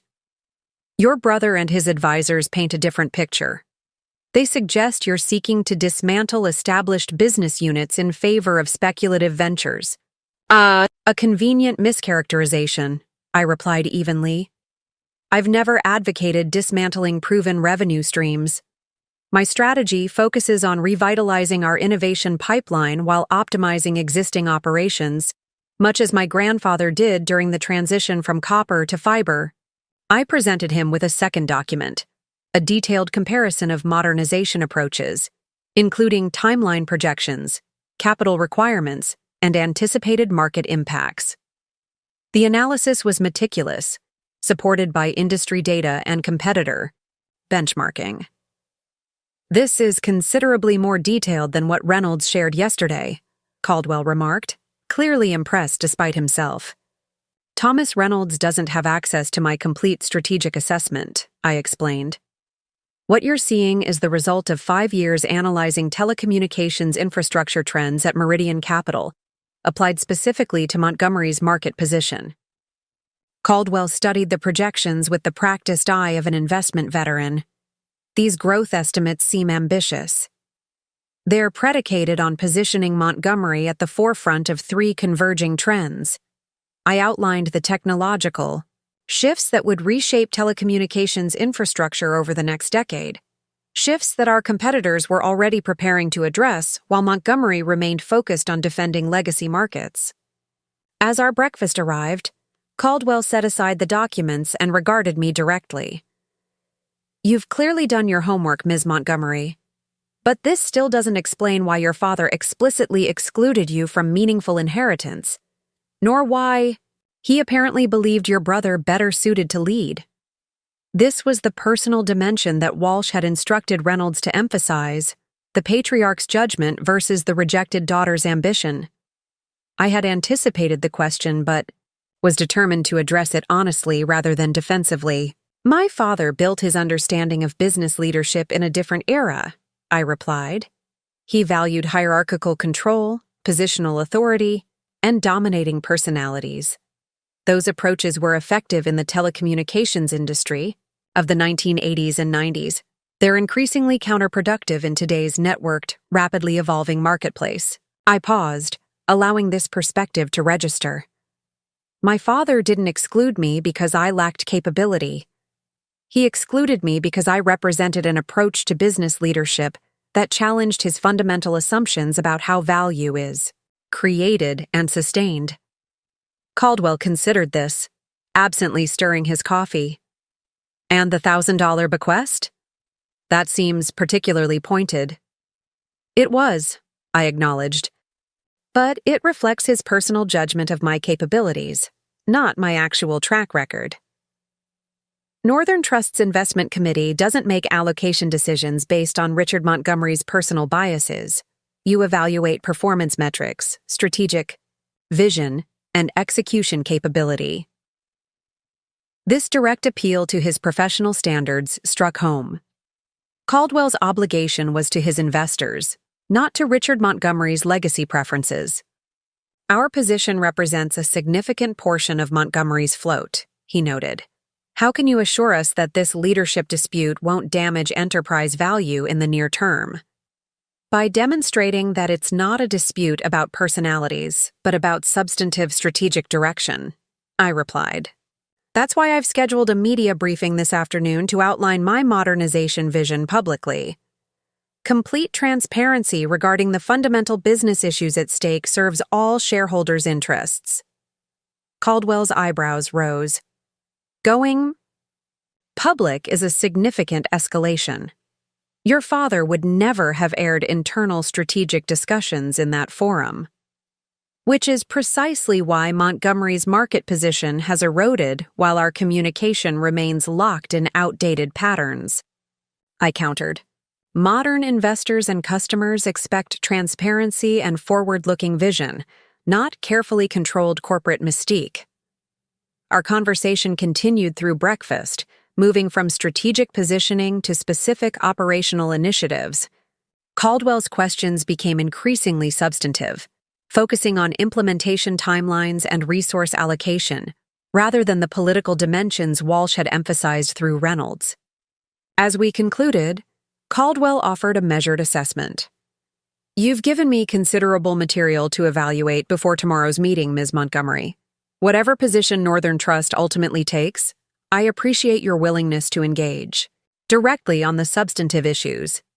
That's all I ask, that decisions be made on business fundamentals rather than personal history or loyalty considerations." He nodded thoughtfully.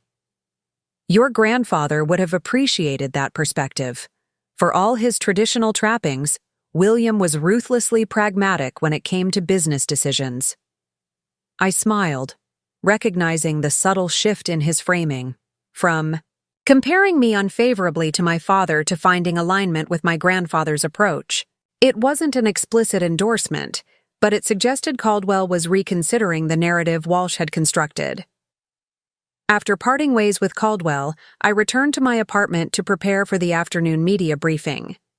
Valerie and Bernard Whitaker were waiting, along with Patricia Martinez, Meridian's communications director who would manage the press interaction.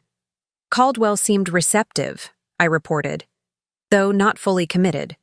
At minimum, I think we've neutralized Walsh's influence through Reynolds. That's significant progress, Whitaker observed. Northern Trust's position could be decisive tomorrow. Patricia outlined the media briefing structure, emphasizing key messages and anticipated questions. We had secured commitments from 6 influential financial journalists representing major business publications and networks. The format would be a short presentation followed by moderated Q&A, designed to demonstrate confidence and transparency, while maintaining control of the narrative.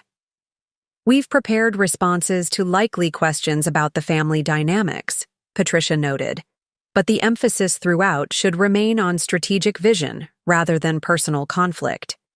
Agreed, I confirmed. This isn't about vindicating my position, it's about articulating the clear business case for modernization. As Patricia departed to finalize arrangements, my secure phone chimed with a message from Sophia. Norwood. Formally approved 48-hour extension of Madison exclusivity, Walsh and Michael informed. Emergency board call scheduled for 2 p.m. This was a critical development.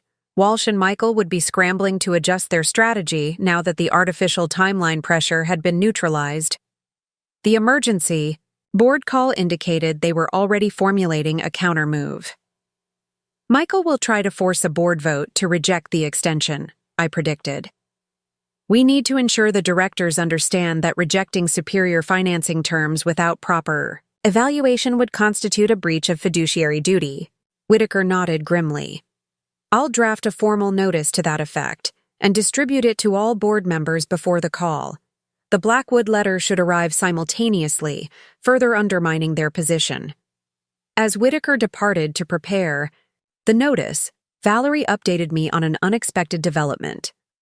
Rachel extracted additional information from Reynolds last night. Apparently, the surveillance of your communications didn't originate with Michael or Walsh. I looked up sharply. Then who authorized it? According to what Reynolds let slip, it was initiated by your father shortly after you joined Meridian Capital. He was concerned about potential conflicts of interest with Montgomery vendors and partners.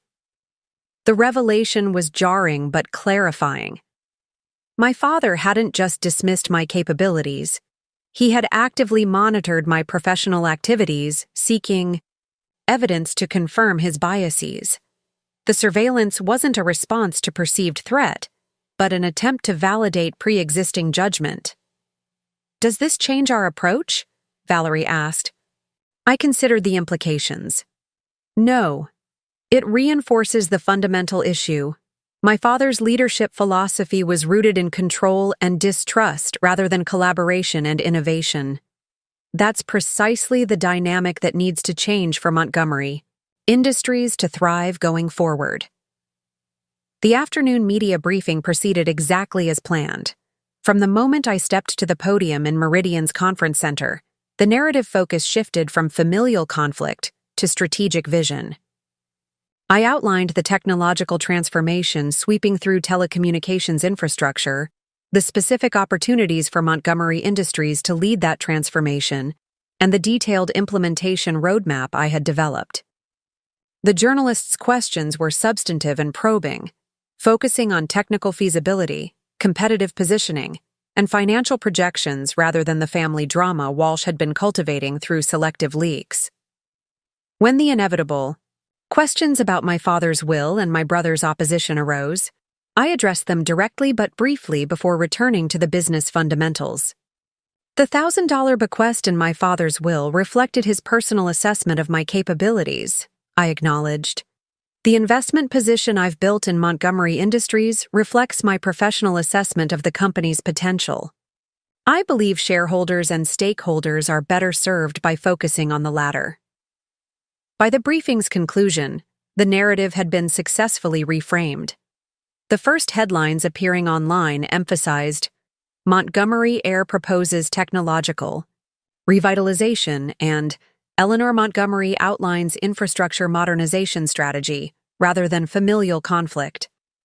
More importantly, the substantive details of my strategic vision were now publicly available, forcing Michael and Walsh to respond on those terms rather than continuing to focus on fabricated allegations and procedural maneuvers. The transparency created accountability that would complicate their efforts to dismiss my approach without engaging with its fundamentals.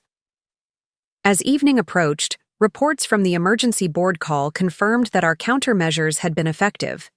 Michael's attempt to reject the Madison exclusivity extension had failed to secure majority support, with several directors explicitly citing the need to properly evaluate the alternative financing terms I had secured through Meridian. They've lost the timeline advantage, Whitaker reported with satisfaction. Without the artificial pressure of the Madison closing, tomorrow's shareholder meeting will focus on the actual leadership and strategic questions rather than rushing decisions to meet an arbitrary deadline. The pendulum had swung decisively in our favor. Walsh's carefully constructed strategy had been dismantled piece by piece, the fabricated Blackwood allegations neutralized by direct refutation from the firm itself. The Madison timeline pressure eliminated through Norwood's extension. The institutional investor outreach countered by direct engagement on substantive issues, and the narrative control shifted through the public articulation of my strategic vision. As I reviewed final preparations for the morning's shareholder meeting, my secure phone rang with an unfamiliar number. Curious, I answered to find Philip Norwood on the line. Ms. Montgomery, he began without preamble, I've reviewed the Meridian financing terms in detail. They're substantially superior to the Westlake package, as you indicated. I appreciate your thorough evaluation, Mr. Norwood. I've also watched your media briefing this afternoon, he continued.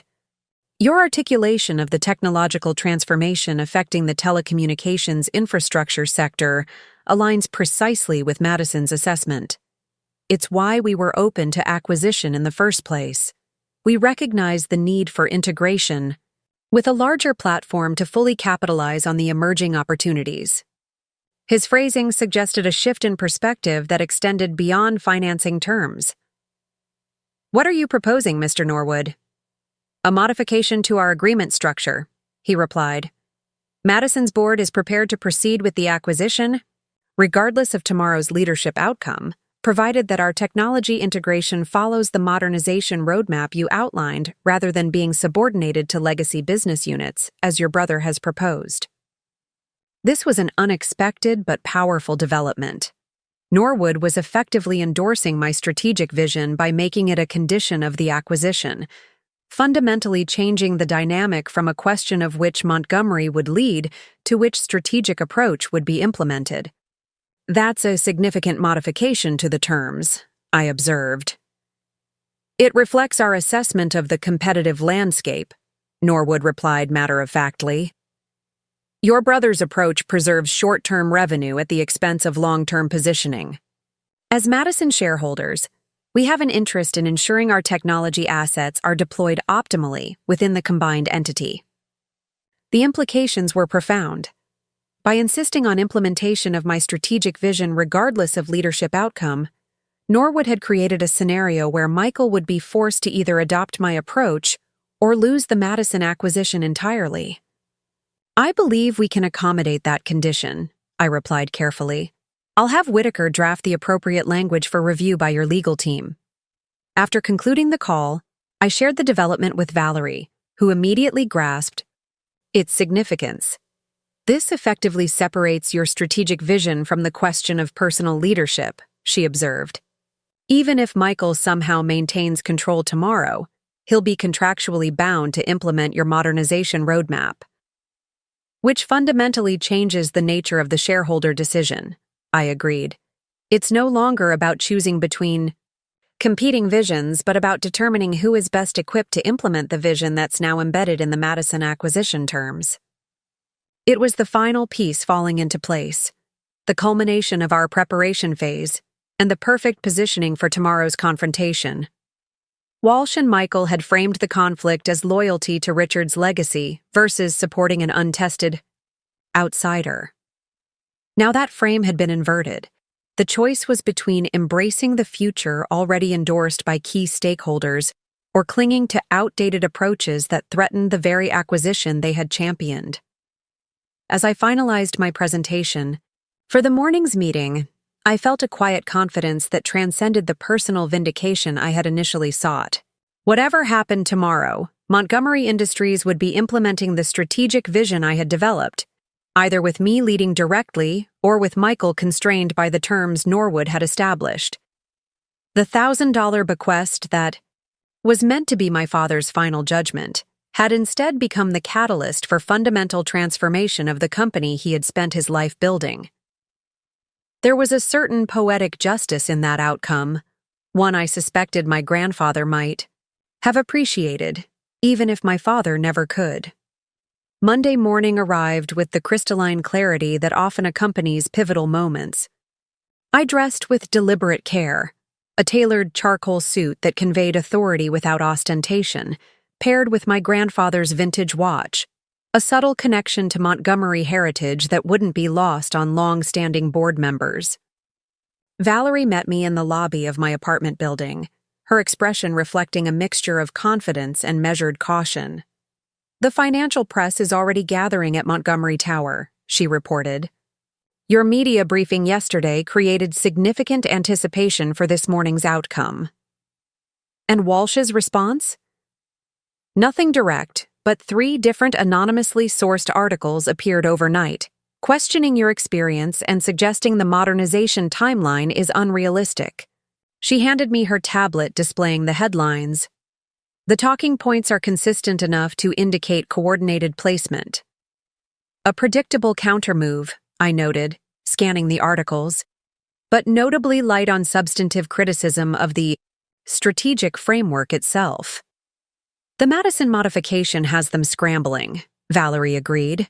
"They're attacking your qualifications because they can't effectively challenge the strategic direction now that Norwood has endorsed it." Bernard Whitaker was waiting when we arrived at Montgomery Tower, his bow tie perfectly aligned despite the early hour. "All directors are present," he informed me as we walked toward the executive elevator. "Northern Trust, Blackstone, and Wellington. Representatives have arrived for the shareholder portion. Institutional proxy advisors from Glass Lewis and ISS are also in attendance." The presence of proxy advisory representatives was significant. They rarely attended individual company meetings unless the outcome had broader governance implications for the market. Their observations would shape recommendations to institutional investors beyond those directly involved in Montgomery. "Any sign of Walsh?" I asked. "He arrived with Michael 30 minutes ago," Whitaker confirmed. "They've been meeting privately, with Reynolds and 2 other directors before the formal session." A final attempt to consolidate support, Valerie surmised, or to adjust their strategy given the developments of the past 48 hours, I suggested. We entered the boardroom, to find it transformed from its usual configuration. The massive mahogany table had been supplemented with additional seating arranged in concentric semicircles, accommodating the expanded attendance for the special shareholder meeting.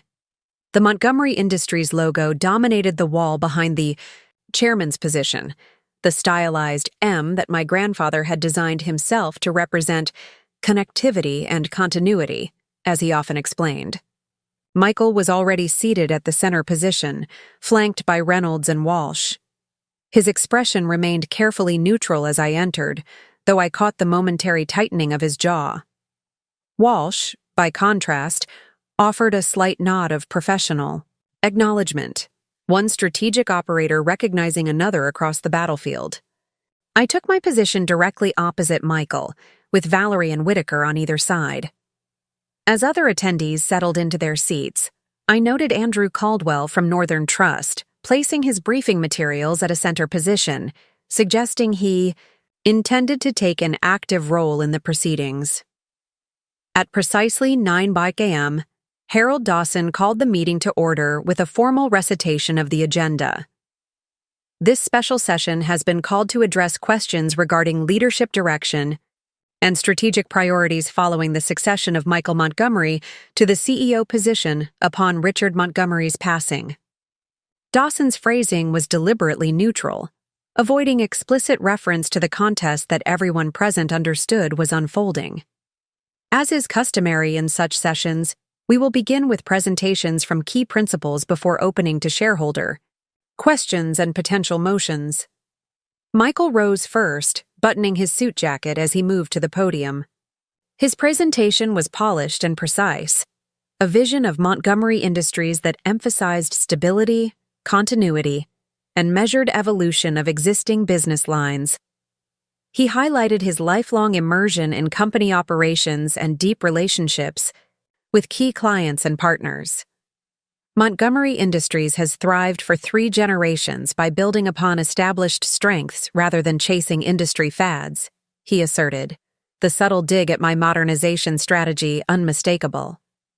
Our legacy business units generate the reliable cash flow that funds our future development.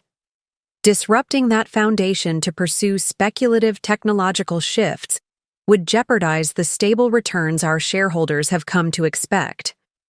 He concluded with a direct appeal to tradition. My father entrusted me with carrying forward the Montgomery legacy because he recognized the value of consistent leadership during periods of market uncertainty. The emergency of a previously uninvolved shareholder, regardless of technical ownership percentage, should not derail the orderly transition he envisioned. The framing was skillful, positioning his leadership as the stable, responsible choice against the implied risk and disruption I represented. Had this meeting occurred 3 days earlier, before our systematic dismantling of Walsh's strategy, it might have proven persuasive to risk-averse institutional investors. As I rose to take my turn at the podium, I felt a momentary connection to countless corporate leaders who had stood at similar inflection points, where the choice between comfortable continuity and necessary transformation would determine an organization's trajectory for years or decades to come. Montgomery Industries was founded on a simple but powerful insight, I began, deliberately echoing my grandfather's words from the company's original prospectus. That communications infrastructure must evolve ahead of consumer demand, not in response to it. I activated the presentation display, showing a historical timeline of Montgomery's major strategic pivots alongside industry inflection points. William Montgomery made the decisive shift from copper to fiber optics years before market demand materialized, positioning the company to lead rather than follow the subsequent transformation. That forward-looking approach established Montgomery as an industry leader. The next slide compared R&D investment and new technology adoption rates across 3 generations of Montgomery leadership. Under my grandfather, Montgomery consistently led the industry in embracing emerging technologies. Under my father, that innovation advantage gradually eroded as focus shifted to optimizing existing business lines rather than positioning for future transitions. I paused, allowing the data to register before continuing. The telecommunications infrastructure sector stands at another inflection point today, one that requires the same forward-looking investment approach that built Montgomery's initial success. Over the next 15 minutes, I outlined the comprehensive modernization strategy I had developed, emphasizing 3 key technological transformations that would reshape the industry landscape over the next decade. The presentation was meticulously detailed, supported by market data, competitive analysis, and financial projections that demonstrated how initial investment would translate to sustainable growth. This isn't about choosing between stability and innovation, I emphasized, directly addressing Michael's framing. It's about recognizing that in rapidly evolving markets, innovation is the only sustainable source of stability. Our legacy business units aren't threatened by this modernization strategy They're enhanced and extended by it. I concluded by addressing the leadership question directly. The choice before shareholders today isn't between competing personalities or family factions. It's between competing visions for Montgomery's future, one that preserves the status quo until market shifts force reactive adaptation, and one that positions the company to lead those shifts proactively, as my grandfather did when he built the foundation of our success. As I returned to my seat, I noted Walsh leaning toward Michael, whispering something that caused my brother's expression to darken momentarily. The interaction suggested they had anticipated a different approach, perhaps a more personal appeal, or direct criticism of Michael's leadership, rather than the substantive strategic comparison I had presented. Harold Dawson moved the meeting into the Q&A phase, where institutional representatives and board members could address questions to either Michael or me. Andrew Caldwell from Northern Trust was the first to rise. "Ms. Montgomery," he began, "your modernization timeline proposes significant capital reallocation from established business units to emerging technology development. How do you reconcile that approach with maintaining the dividend stability that many institutional investors rely upon?"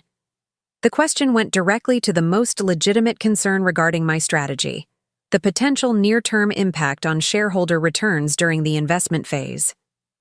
Michael leaned forward slightly, clearly anticipating that this vulnerability would undermine my position with income-focused institutional investors. The modernization strategy includes a comprehensive capital allocation framework specifically designed to maintain dividend stability, I replied, advancing to a detailed financial slide I had prepared for precisely this objection. The investment funding comes primarily from three sources that don't impact current dividend capacity: operational efficiencies in legacy systems, strategic partnerships that share development costs, and the optimized financing structure for acquisitions like Madison Technologies. I highlighted the specific projections.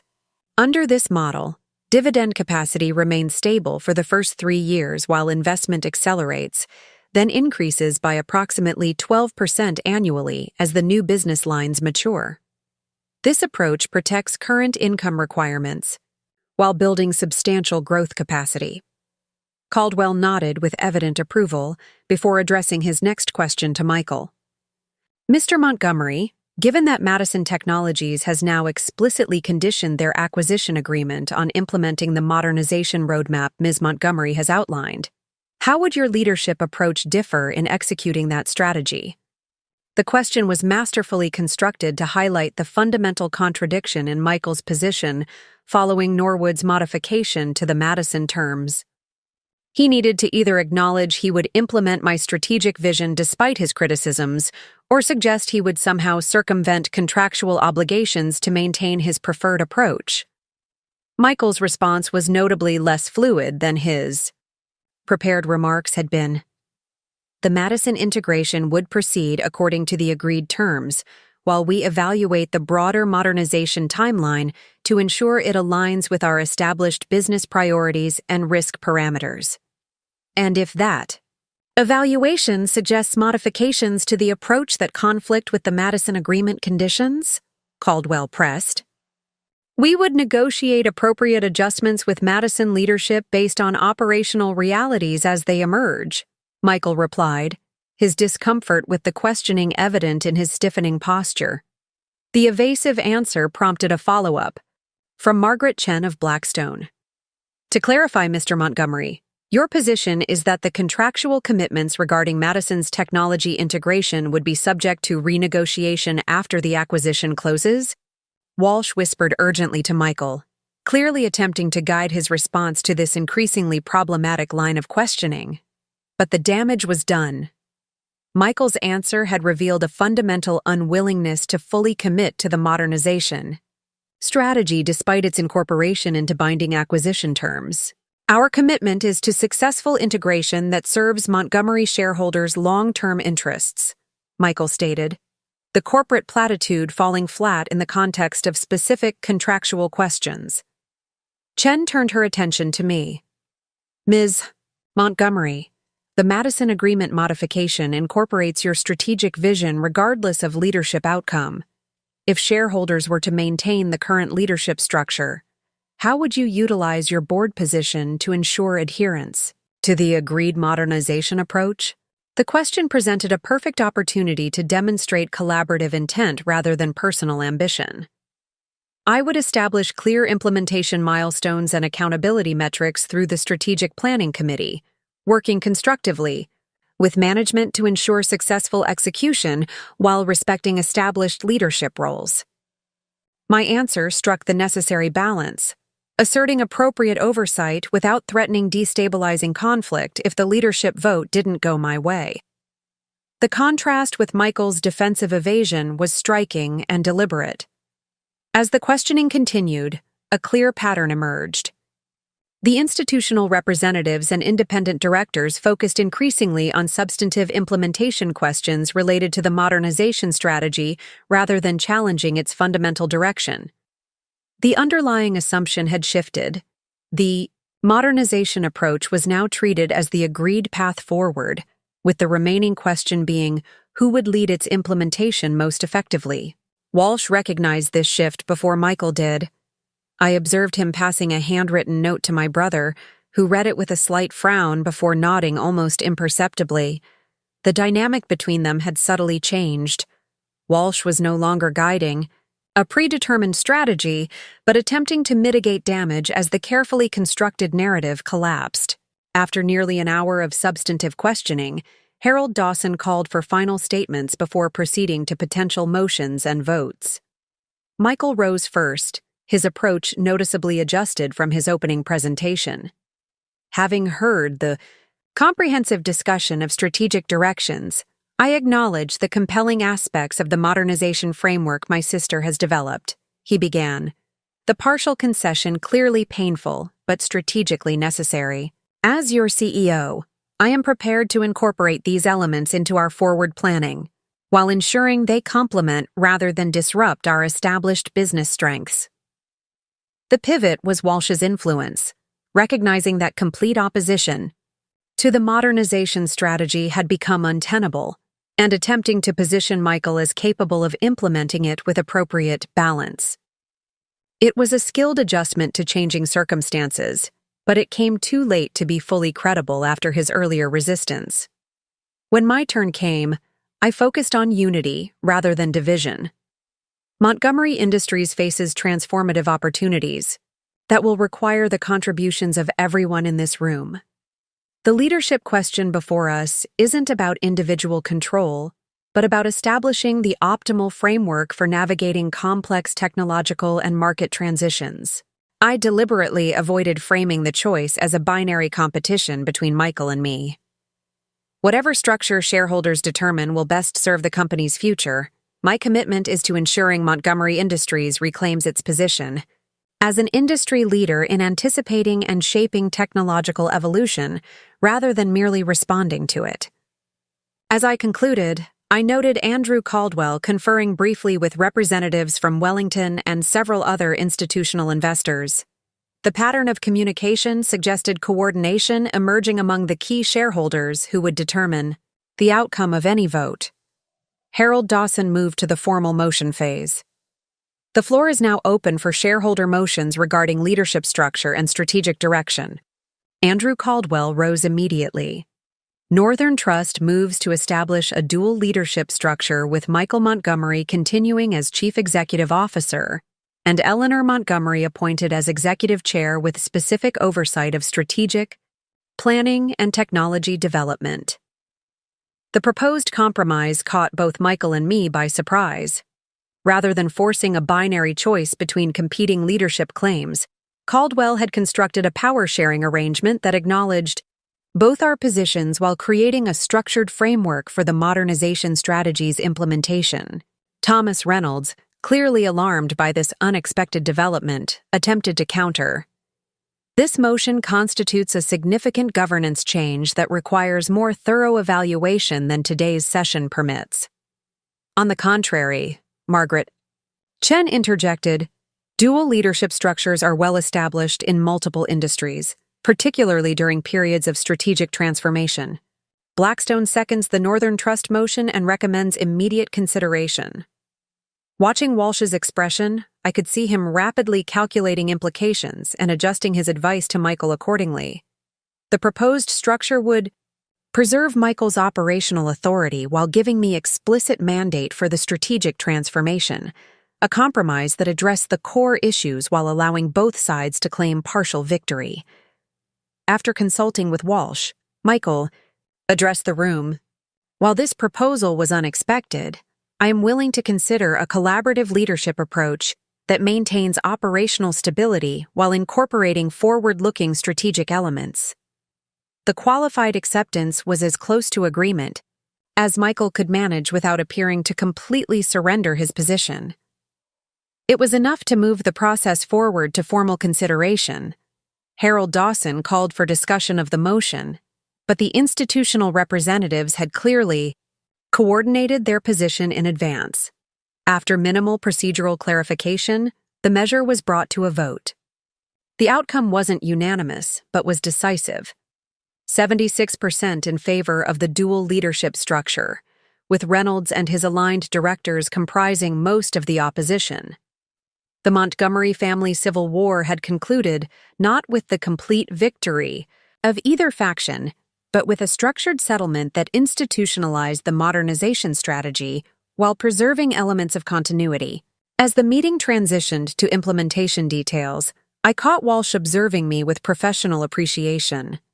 He offered a slight nod, acknowledgement from one strategic operator to another that the battlefield had produced an unexpected but stable resolution. Michael's reaction was more complex, a mixture of relief that he had maintained a leadership role and lingering resentment at the constraints now formalized in the governance structure. When our eyes met across the boardroom, I saw resignation rather than reconciliation. This wasn't the end of our philosophical conflict, merely its transformation into a more structured form. By early afternoon, the formal documentation of the new leadership structure was complete. Press releases were drafted, regulatory filings prepared, and transition teams established. The mechanics of corporate governance proceeded with practiced efficiency, transforming the morning's contested terrain into formalized organizational charts and responsibility matrices.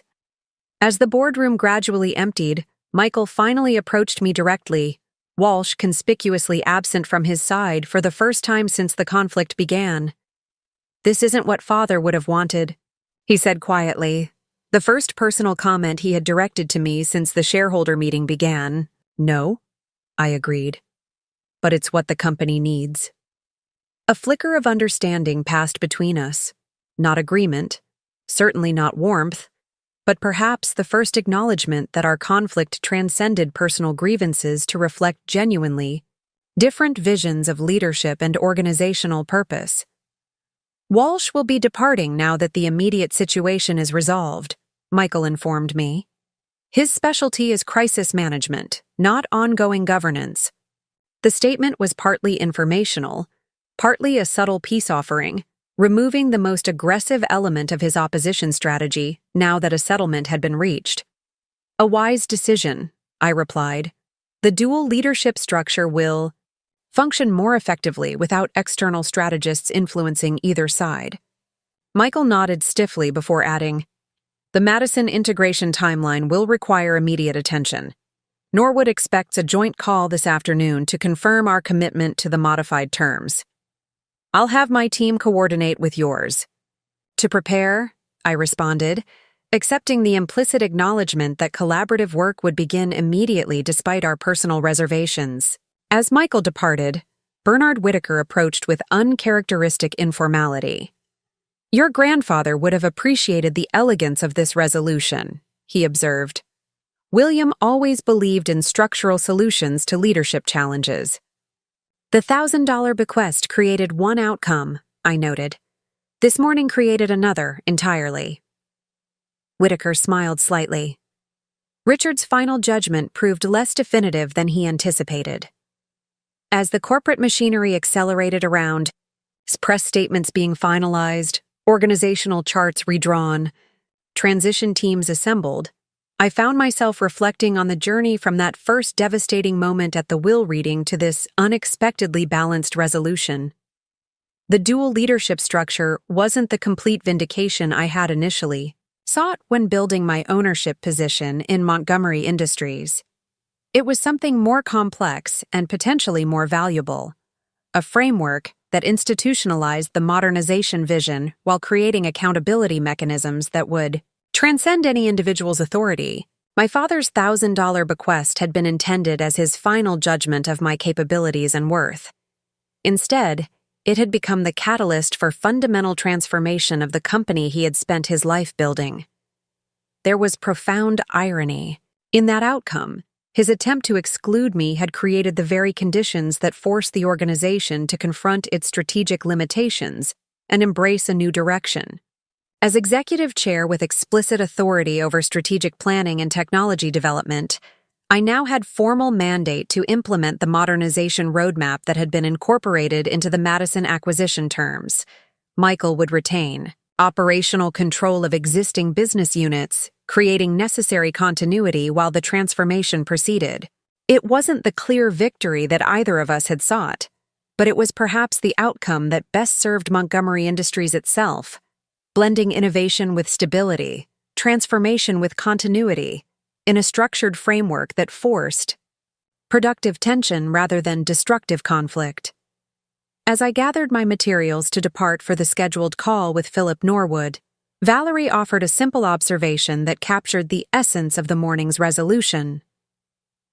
You came to prove your father wrong.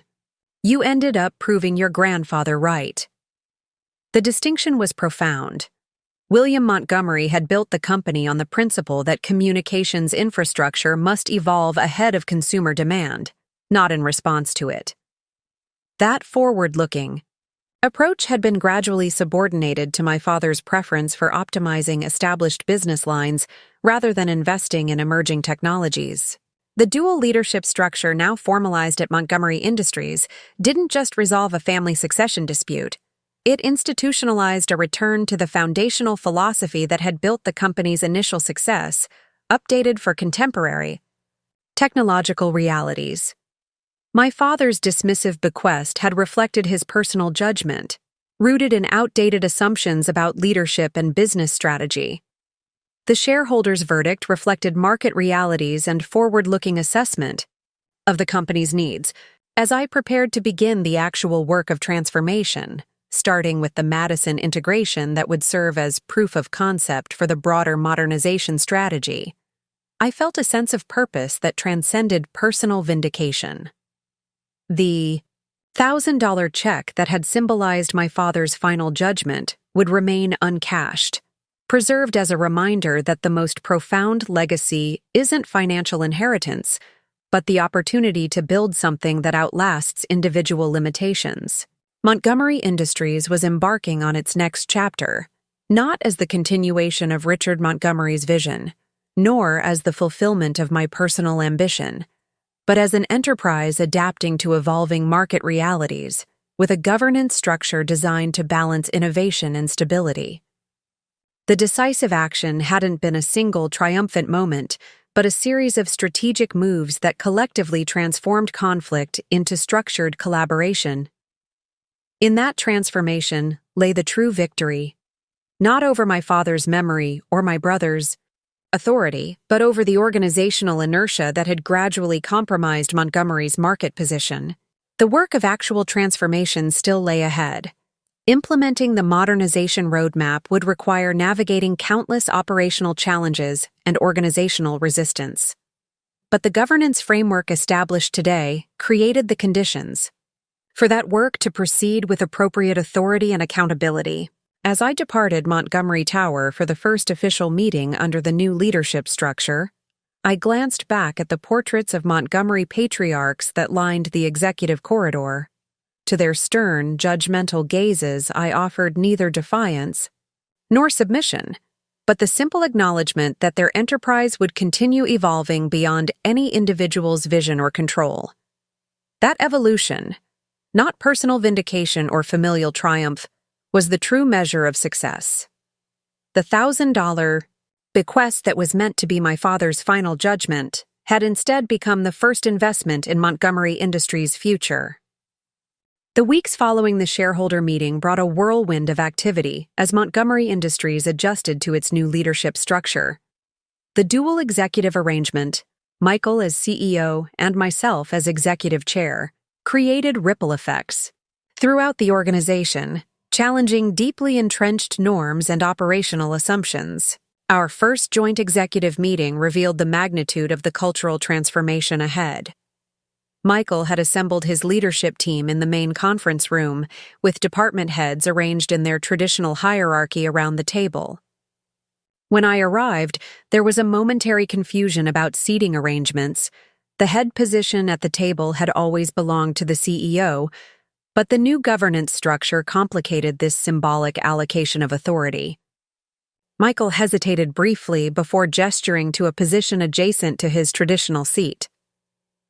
"We should probably establish a consistent protocol for these sessions," he noted, the professional courtesy masking lingering discomfort with the shared leadership model. "Perhaps a round-table format would better reflect the collaborative approach we're establishing," I suggested, conscious that even furniture arrangements carried significant cultural messages in an organization as tradition-bound as Montgomery Industries. The discussion that followed illustrated the fundamental differences in our leadership philosophies. Michael's approach centered on hierarchical information flow and decision-making, with department heads reporting upward through established channels. My questions about cross-functional collaboration and distributed problem-solving created visible discomfort among executives accustomed to staying within their siloed domains.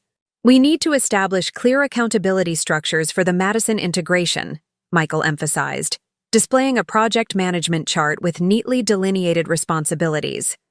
"Each function needs defined deliverables and timelines." "Agreed," I responded, "but technological integration requires fluid boundaries between traditional departments." The modernization framework depends on cross-functional teams, with authority to make real-time decisions as implementation challenges emerge. The tension wasn't overtly adversarial, but reflected fundamentally different mental models of organizational effectiveness. Michael viewed structure and hierarchy as sources of clarity and accountability. I saw them as potential barriers to the innovation and adaptation needed for successful modernization. Philip Norwood's insights during our first integration planning session captured this distinction succinctly. "Montgomery operates like a traditional command and control hierarchy," he observed after a particularly circular discussion about reporting structures. "Madison functions more like a network organization, with authority distributed based on expertise rather than position." "Different industries evolve different cultures," Michael replied defensively. "True," Norwood acknowledged. "But successful integration will require both organizations to adopt hybrid approaches. The contractual commitments regarding Madison's technology positioning can't be fulfilled through traditional hierarchical management alone." This reality became increasingly apparent as implementation planning progressed. The modernization roadmap required collaborative approaches that challenged Montgomery's established culture. Technical teams needed authority to make decisions that traditionally would have required multiple layers of approval. Information needed to flow horizontally across departments rather than vertically through management chains. 2 weeks into the integration process, Gregory Vance requested a private meeting to discuss emerging financial implications. "The dual leadership structure is creating some unforeseen complications," he began cautiously. "Operational departments are receiving seemingly contradictory guidance about investment priorities." "Can you provide specifics?" I asked. "The Network Infrastructure Division received your strategic directive about accelerating the regional platform upgrades," Vance explained. Simultaneously, they received Michael's quarterly budget guidance emphasizing cost control and deferral of capital-intensive projects. They're understandably confused about which directive takes precedence. The situation highlighted the need for more explicit coordination mechanisms between Michael's operational authority and my strategic oversight. That evening, I drafted a governance protocol that delineated decision rights across different categories of initiatives, with clear parameters for joint approval requirements versus delegated authority. When I presented it to Michael the next morning, his response was measured but skeptical. This adds procedural complexity to decisions that used to be straightforward. The straightforward approach wasn't serving us well, I countered. Our market position has been eroding precisely because strategic initiatives were consistently subordinated to short-term operational priorities. Michael studied the proposal, his expression revealing the internal calculation of implications for his authority. The board approved a dual leadership structure, not a transfer of CEO decision rights. This isn't about diminishing CEO authority, I clarified. It's about establishing clear protocols for areas where our responsibilities intersect. The confusion Vance identified affects implementation velocity for initiatives that shareholders have explicitly endorsed. After lengthy negotiation, we established a working framework that preserved Michael's operational authority while creating protected pathways for strategic initiatives identified in the modernization roadmap. The Madison integration would serve as a test case for these new governance mechanisms. Beyond the executive suite, the consequences of our leadership transition manifested in unexpected ways throughout the organization.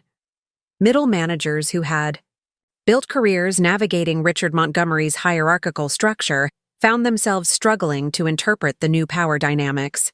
Some attempted to curry favor with both leadership centers, delivering different messages depending on the audience.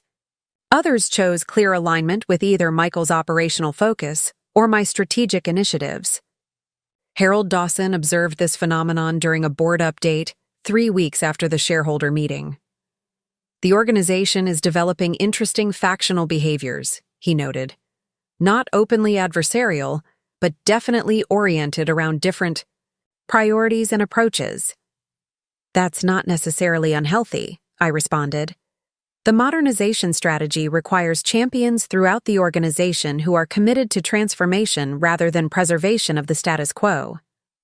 Perhaps, Dawson acknowledged, but it requires careful management to prevent counterproductive competition for resources and attention. He was right. The dual leadership structure created conditions for productive tension, but that tension needed appropriate channels and boundaries to avoid devolving into organizational paralysis or open conflict. The Madison acquisition formally closed 30 days after the shareholder meeting, with the modified terms intact despite Michael's initial reservations. The integration process accelerated, with joint teams establishing ambitious timelines for technology deployment and market expansion. External consequences of our leadership transition emerged as customers, partners, and competitors adjusted to Montgomery Industries' new direction. The first major industry conference following our governance changes brought this into sharp relief. Traditionally, Richard had represented Montgomery at the annual Telecommunications Infrastructure Leadership Summit, with Michael accompanying him in recent years as the designated successor. This year, our dual leadership structure raised protocol questions about who would deliver the keynote address that Montgomery had traditionally sponsored. We should maintain continuity, Michael insisted during our planning discussion. The CEO role has always represented Montgomery at these industry functions. The content focus this year is technological transformation and infrastructure evolution, I pointed out. Those areas align directly with my executive chair responsibilities. The compromise we reached, a joint presentation highlighting Montgomery's new strategic direction, became unexpectedly significant in reshaping industry perceptions of our company. Michael opened with a reassuring overview of operational continuity, emphasizing Montgomery's established market presence and customer relationships. I followed with a detailed vision of infrastructure modernization, highlighting specific technologies and integration pathways that would position Montgomery at the forefront of emerging industry trends. The contrast in our approaches was stark but complementary. Michael spoke the language of stability and reliability that resonated with traditional telecommunications executives. My portion addressed the technological disruption that younger, industry leaders recognized as both threat and opportunity. The response exceeded our expectations. Trade publications highlighted Montgomery's Renaissance strategy that blended established infrastructure expertise with forward-looking technology integration. Several major customers reached out following the conference to discuss accelerated deployment of solutions outlined in my presentation. Competitors who had been gradually encroaching on Montgomery's market share suddenly faced questions from their own investors about strategic positioning relative to our modernization initiatives. "You've fundamentally changed market perceptions of Montgomery in a single presentation," Philip Norwood observed at our next integration meeting. "The industry has been viewing the company as a stable legacy player, gradually yielding position to more innovative competitors. Now you're being discussed as a potential disruptor leveraging established scale for accelerated transformation." This external validation strengthened my position internally, creating momentum for implementation of key modernization initiatives. Michael, recognizing the positive market response, became incrementally more supportive of accelerated timelines for strategic projects, though his instinct for caution and risk management remained evident in every planning discussion. The most profound consequences emerged in our financial performance indicators.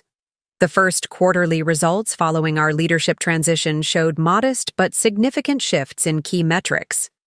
Revenue from legacy services continued its gradual decline, but new service offerings developed through the Madison integration showed promising early adoption rates.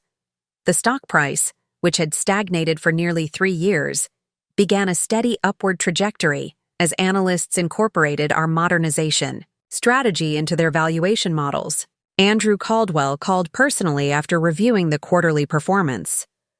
"Northern Trust is pleased with the initial indicators," he noted. "The dual leadership structure appears to be delivering the balanced approach we anticipated." "The real test will come when implementation challenges require difficult trade-offs between short-term performance and strategic positioning," I replied. "Indeed," he agreed. "But the governance framework you've established creates appropriate mechanisms for those decisions. The board's strategic planning committee provides necessary oversight without impeding operational execution." The personal consequences of our leadership transition were perhaps the most complex to navigate. My relationship with Michael remained professionally functional, but emotionally distant. Our weekly coordination meetings maintained formal courtesy that never evolved toward genuine collegiality. We had established effective working protocols, but not mutual trust or shared vision. This dynamic was tested when our mother, Caroline, hosted her first family dinner since our father's passing. The evening began with stilted conversation, carefully avoiding any mention of Montgomery Industries or the leadership transition that had so fundamentally altered our family dynamics. "The Foundation Gala preparation is consuming all my attention," Caroline remarked, desperately maintaining neutral topics through the first course. "The committee has entirely reimagined the donor recognition approach this year." The artifice collapsed when Michael's wife, Julia, innocently inquired about recent media coverage. "The Business Journal profile was quite flattering, Eleanor. They seem very impressed with your modernization strategy." An uncomfortable silence descended over the dining room. Caroline looked stricken, Michael tensed visibly, and Julia realized too late the boundary she had inadvertently crossed. "The article exaggerated my individual role," I offered, attempting to diffuse the tension. "The strategy reflects input from throughout the organization, including contributions from leadership that actually built operational understanding from the ground up," Michael added pointedly, "rather than theoretical perspectives developed at a distance." The comment revealed the persistent wound to his pride, the implication that my strategic vision had gained recognition that overshadowed his lifetime of dedicated service to the company. "Different perspectives have different value," I replied. Carefully. The shareholders clearly believed both approaches were necessary for Montgomery's future success. Caroline interrupted with transparent desperation. The gardener has done wonderful work with the East Terrace renovation. Perhaps we could view it before dessert? The moment passed, but it illustrated the personal consequences that would likely never fully heal. Michael experienced the leadership transition as partial disinheritance, a qualification of the absolute authority he had been groomed to expect. I had achieved organizational influence, but at the cost of any hope for genuine family reconciliation. The most unexpected personal consequence emerged during a conversation with Bernard Whitaker, 6 weeks after the shareholder meeting. He had requested a private lunch, arriving with an unmarked folder that he placed carefully on the table after preliminaries. "I've been organizing your father's personal papers," he began. His will specified that certain documents should remain private until after the estate settlement was completed. "I assume anything important related to Montgomery Industries has already been addressed through corporate channels," I noted. "This isn't exactly corporate," Whitaker replied, opening the folder to reveal a handwritten letter on Richard Montgomery's personal stationery. This was drafted approximately 3 months before his death, with instructions that it be delivered to you after the leadership transition was finalized. I stared at the letter, my father's distinctive handwriting immediately recognizable, despite increasing shakiness that betrayed his declining health. "Did you read it?" "No," Whitaker assured me. "I was merely instructed to deliver it at the appropriate time. I considered declining to read it at all. What could Richard possibly say posthumously that would mitigate the $1,000 bequest and its clear message?"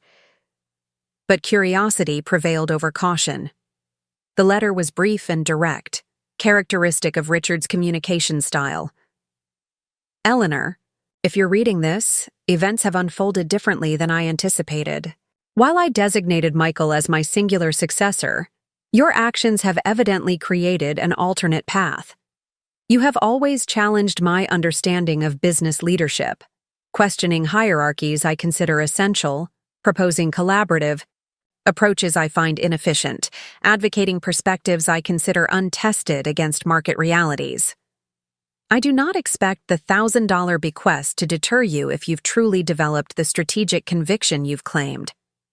A Montgomery who believes in their vision doesn't yield to symbolic gestures, regardless of how pointed. If you've secured a position of influence within the company despite my arrangements, you will have demonstrated a determination I grudgingly respect, if not an approach I endorse. Montgomery Industries has survived for 3 generations by adapting to market evolutions while maintaining core principles. Whether your approach represents necessary adaptation or misguided disruption will be determined by results, not intentions. I have instructed Bernard to deliver this letter only after leadership.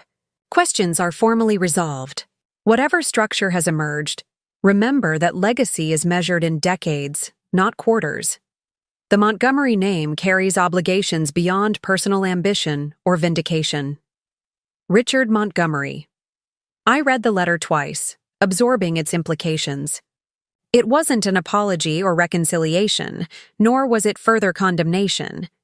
It was something more complex, a contingency message predicated on my having found a way to overcome his explicit exclusion. The most revealing element was the admission that he had considered this outcome sufficiently possible to prepare for it. Despite his dismissal of my capabilities, some part of him had recognized the determination and strategic thinking that might enable me to secure influence despite his deliberate barriers. Did my father leave similar letters for Michael or anyone else? I asked Whitaker. "Several," he confirmed. "Different messages to be delivered under different outcome scenarios." Richard had hedged his posthumous messaging just as he had hedged critical business decisions, creating contingencies for multiple potential outcomes while presenting absolute certainty to those around him. It was a revealing insight into his leadership psychology. I returned the letter to its folder, processing its significance. Thank you for delivering this as instructed, Bernard. Your father was a complex man, Whitaker observed carefully. His explicit decisions didn't always reflect his complete assessment of situations. Or perhaps they reflected one assessment while he prepared for others he considered less likely but still possible, I suggested. The letter confirmed what the past weeks had increasingly revealed. The consequences of our leadership transition extended far beyond governance structures or strategic initiatives. They reached into the very narrative of Montgomery Industries, challenging not just my father's specific judgments, but his entire conception of how business leadership functioned in the modern environment. The dual leadership structure wasn't merely a compromise to resolve a succession dispute. It was a fundamental reimagining of how authority, expertise, and strategic vision should interact in a rapidly evolving industry.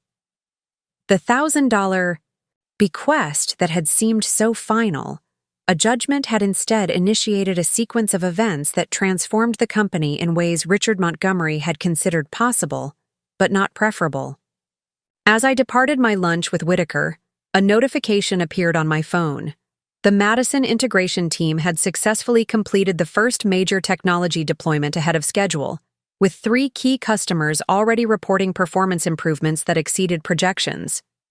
The timing seemed fitting, tangible results emerging just as I processed my father's posthumous acknowledgement that outcomes, not intentions, would ultimately determine whether my approach represented progress or disruption. The consequences of our leadership transition were still unfolding, reshaping Montgomery Industries from within while repositioning it externally. The personal reconciliation I might once have hoped for with my father was impossible. But his letter offered something different: recognition, if not endorsement, of the determination that had led me to challenge his judgment and create an alternate path forward. In that recognition lay a different kind of consequence: the acknowledgement that even Richard Montgomery, with all his certainty and authority, had understood on some level that leadership transitions rarely follow the precise paths their predecessors envision. The true test of a business legacy isn't adherence to the founder's specific methods, but the capacity to evolve those methods to meet changing realities while preserving core principles. As executive chair leading Montgomery Industries' strategic transformation, I wasn't fulfilling my father's vision. I was challenging it, extending it, and in some ways transcending it. The $1,000 bequest remained uncashed in my desk drawer, a reminder that consequences often emerge from intentions in ways their originators never fully anticipate. 3 months after the shareholder meeting that established our dual leadership structure, Montgomery Industries entered a phase of systematic transformation that extended far beyond leadership titles or organizational charts. The initial adjustment period had given way to substantive rebuilding of everything from technological infrastructure to corporate culture. The Madison integration provided both catalyst and template for broader organizational changes. What began as a strategic acquisition evolved into a comprehensive fusion of capabilities that influenced every aspect of Montgomery's operations. Philip Norwood had transitioned from acquisition target CEO to valued change agent, helping bridge the cultural gaps between Madison's innovation-focused approach and Montgomery's established operational disciplines. The integration creates a natural laboratory for testing new operational models, Norwood observed during a strategic planning session. We can prototype cross-functional approaches within the Madison business units before scaling them across the broader organization. This incremental approach mitigated resistance that might have emerged from more abrupt transformation attempts. By demonstrating success within a contained environment, we created evidence-based momentum for extending similar approaches to traditional Montgomery divisions. The most visible manifestation of this rebuilding process was the creation of the Advanced Infrastructure Solutions Group, a hybrid team combining Madison's technological expertise with Montgomery's implementation capabilities and customer relationships. The unit operated with considerable autonomy, liberated from traditional hierarchical constraints while maintaining clear accountability for measurable outcomes. Within 6 months, AIS had developed and deployed next-generation network management systems for 3 major clients, generating both immediate revenue and valuable implementation data that informed our broader modernization roadmap. The group's success became an internal case study demonstrating how structural innovation could deliver concrete business results. Michael initially viewed AIS with skepticism, concerned about its exceptional status within the organizational hierarchy. Creating privileged enclaves undermines consistent operational discipline, he argued during an executive committee meeting. It's not about privilege, but about appropriate structure for specific functions, I countered. Technology innovation requires different collaboration patterns than established service delivery. The performance data gradually shifted Michael's perspective.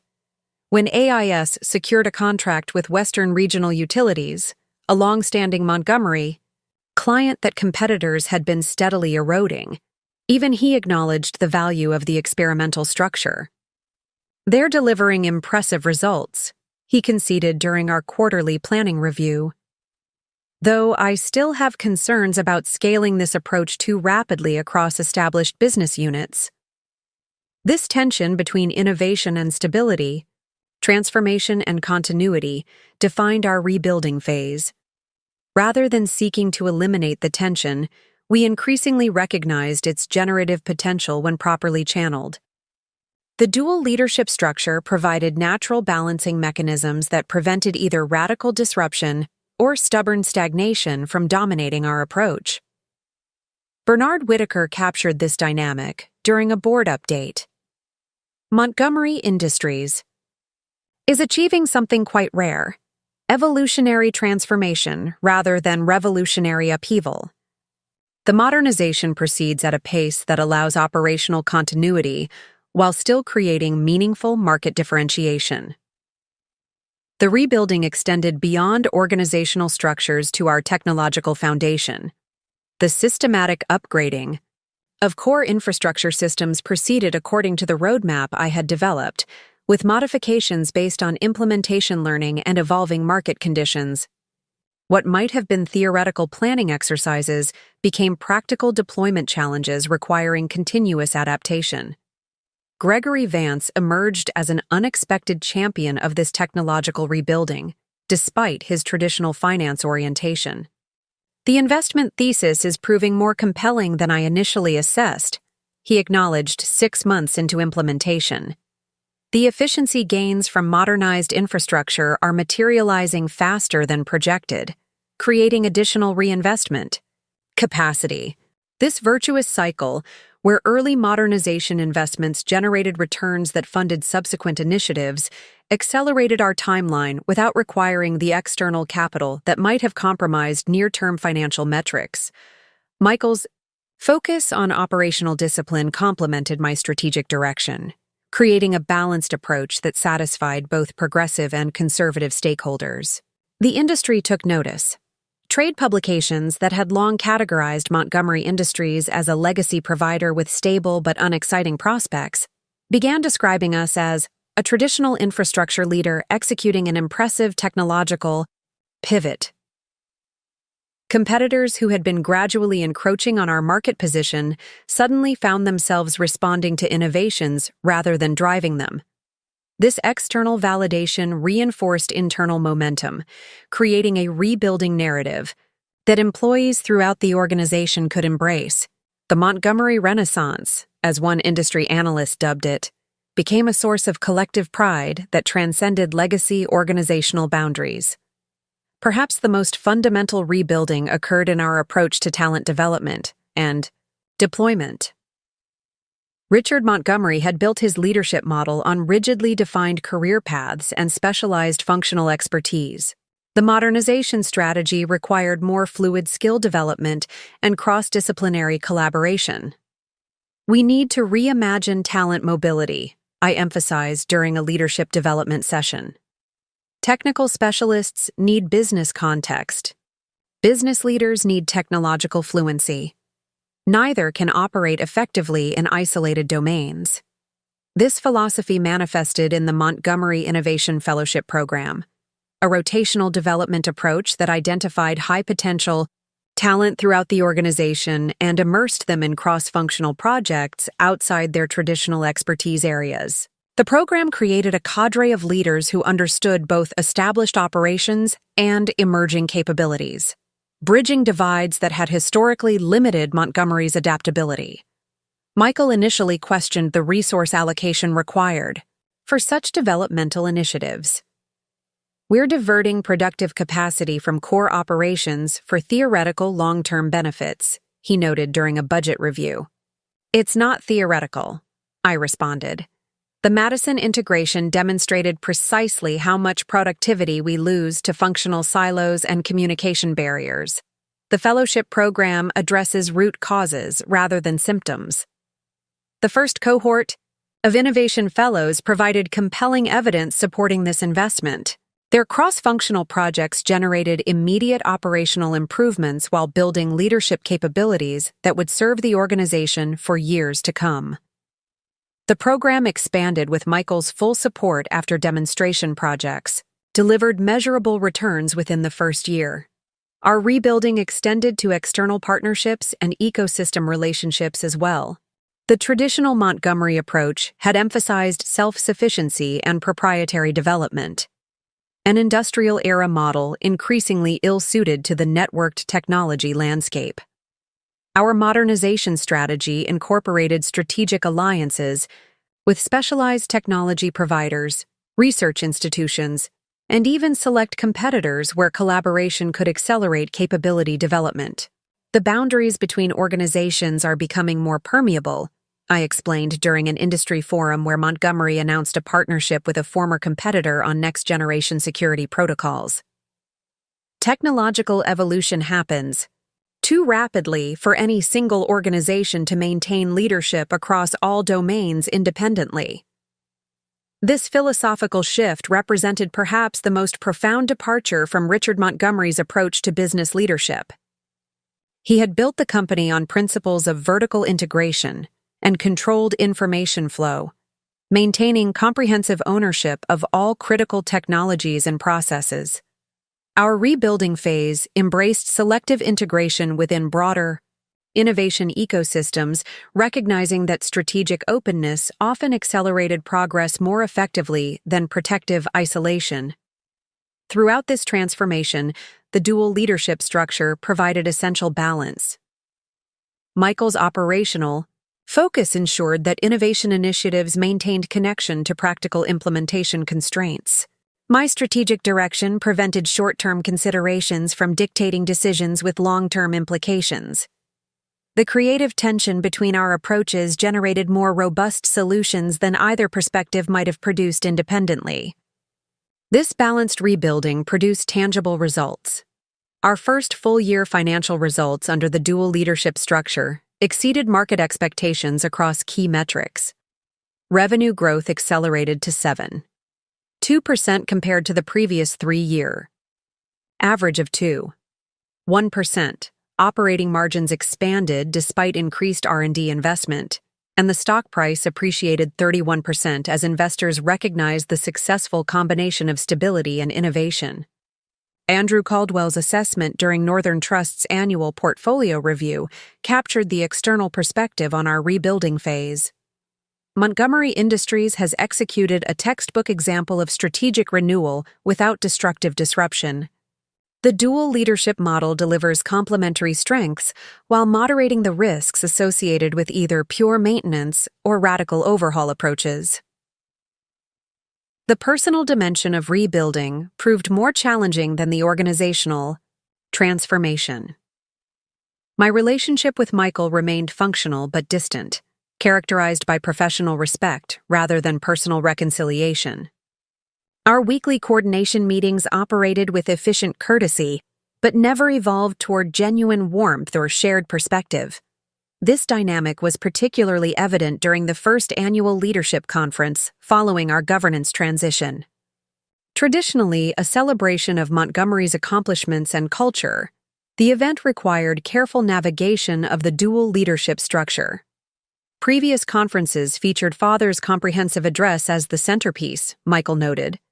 During planning discussions, We need to determine how our respective roles will be represented.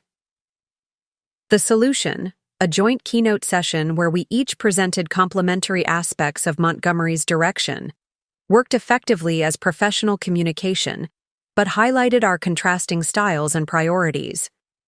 Michael emphasized operational excellence and customer relationships. I focused on technological transformation and market repositioning. The presentations were coherent but distinct, much like our leadership approaches. Our mother Caroline observed this dynamic with resigned acceptance during the conference dinner. "You've both found a way to honor different aspects of the Montgomery legacy," she remarked carefully. "Your father would be—" She paused, reconsidering. "He would be impressed with the results, even if the method isn't what he envisioned." The comment reflected growing recognition throughout our extended family and social circles that Montgomery Industries, under dual leadership, was achieving outcomes that Richard's singular approach might not have produced. This didn't heal the personal wounds inflicted during our leadership conflict, but it provided context that made continued collaboration sustainable, despite persistent emotional distance. My own rebuilding extended beyond professional responsibilities to include personal reflection on motivations and purposes. The journey from outraged daughter seeking vindication to executive chair guiding strategic transformation had fundamentally altered my relationship with the Montgomery legacy. This evolution became clear during a conversation with Valerie following our first board strategy retreat under the dual leadership structure. "When you began building your position in Montgomery Industries, what was the primary objective?" she asked as we reviewed the successful session outcomes. I considered the question carefully. Initially, it was about proving my father wrong, demonstrating that his judgment of my capabilities was fundamentally flawed. And now? Now it's about proving my grandfather right, I replied, echoing her earlier insight. His founding vision was that communications infrastructure required continuous reinvention ahead of market demand.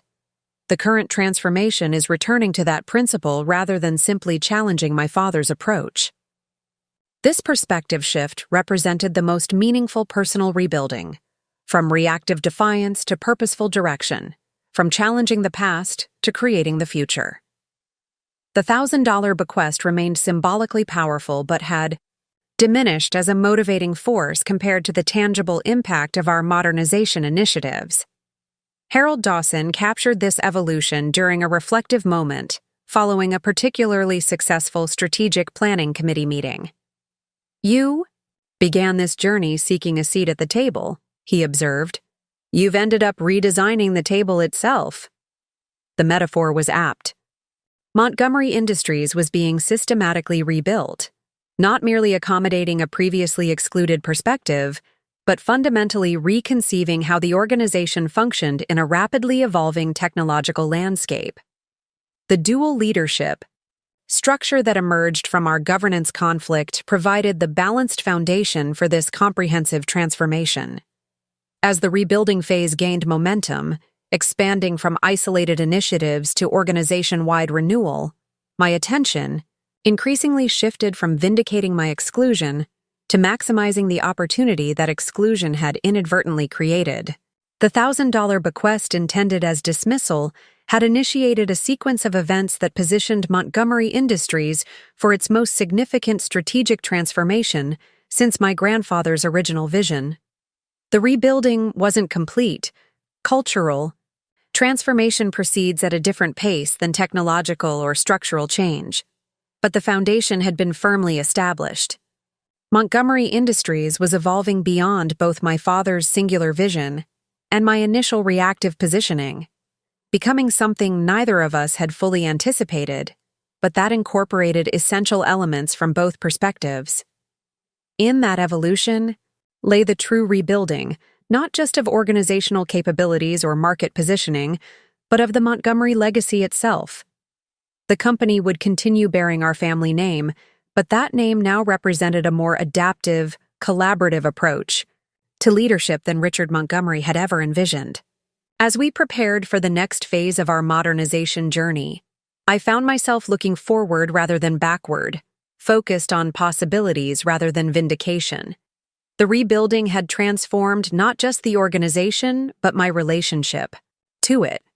From challenging an inheritance denied to creating a legacy that transcended individual authority. The $1,000 bequest remained in my desk drawer, uncashed and increasingly irrelevant to the future we were building. Its power as judgment had been neutralized not through rejection, but through transcendence, creating something more valuable than the inheritance it had attempted to deny. 1 year after the shareholder meeting that established our dual leadership structure, Montgomery Industries reached a milestone that would have seemed impossible during the contentious days of our succession conflict.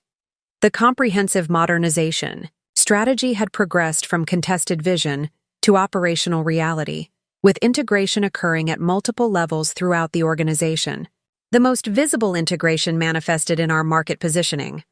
What had begun as parallel narratives, Michael emphasizing stability and reliability, me focusing on innovation and transformation, had evolved into a coherent corporate identity that balanced these seemingly contradictory elements. Our communications positioned Montgomery Industries as the established innovator, leveraging decades of infrastructure expertise while driving technological evolution rather than merely responding to it. This integrated positioning resonated powerfully with both existing clients who valued stability and prospective customers seeking forward-looking solutions. Gregory Vance presented the concrete impact during our annual strategic review. Client retention has increased 7% compared to pre-integration baselines, while new customer acquisition in emerging sectors has accelerated 4%. We're simultaneously strengthening our core business and expanding into high-growth domains. The financial implications were substantial. Montgomery Industries reported 12.6% revenue growth for the full integration year, more than triple the industry average, with profitability metrics exceeding projections despite significant modernization investments. The stock price had appreciated 47% since the leadership transition, reflecting market confidence in our integrated approach. Beyond market positioning and financial metrics, the most meaningful integration occurred within Montgomery's organizational culture.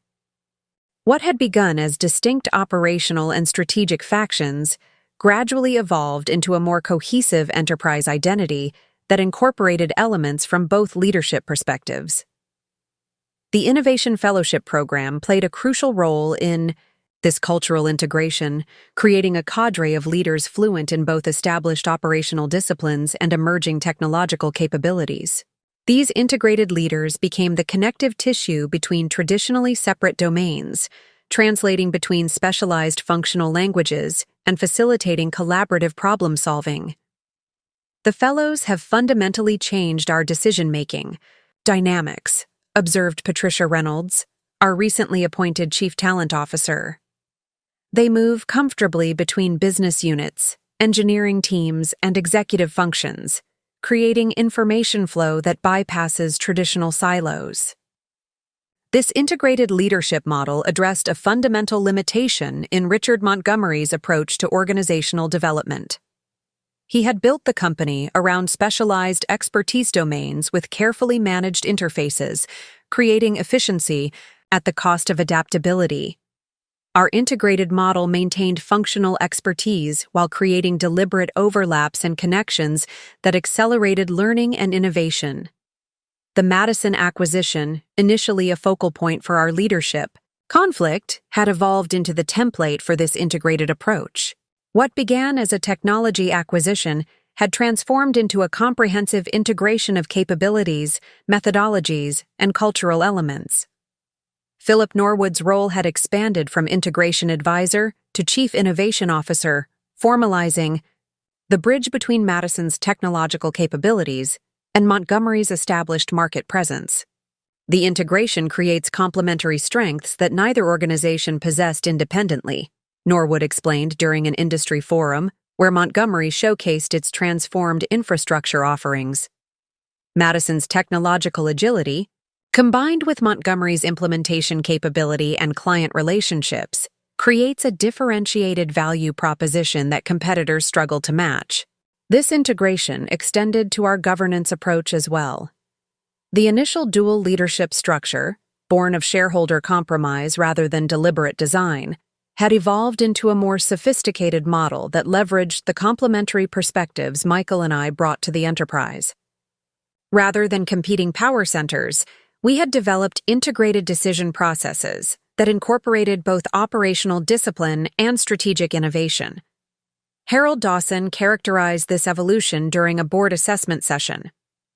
What began as an accommodation of competing claims has become a governance advantage.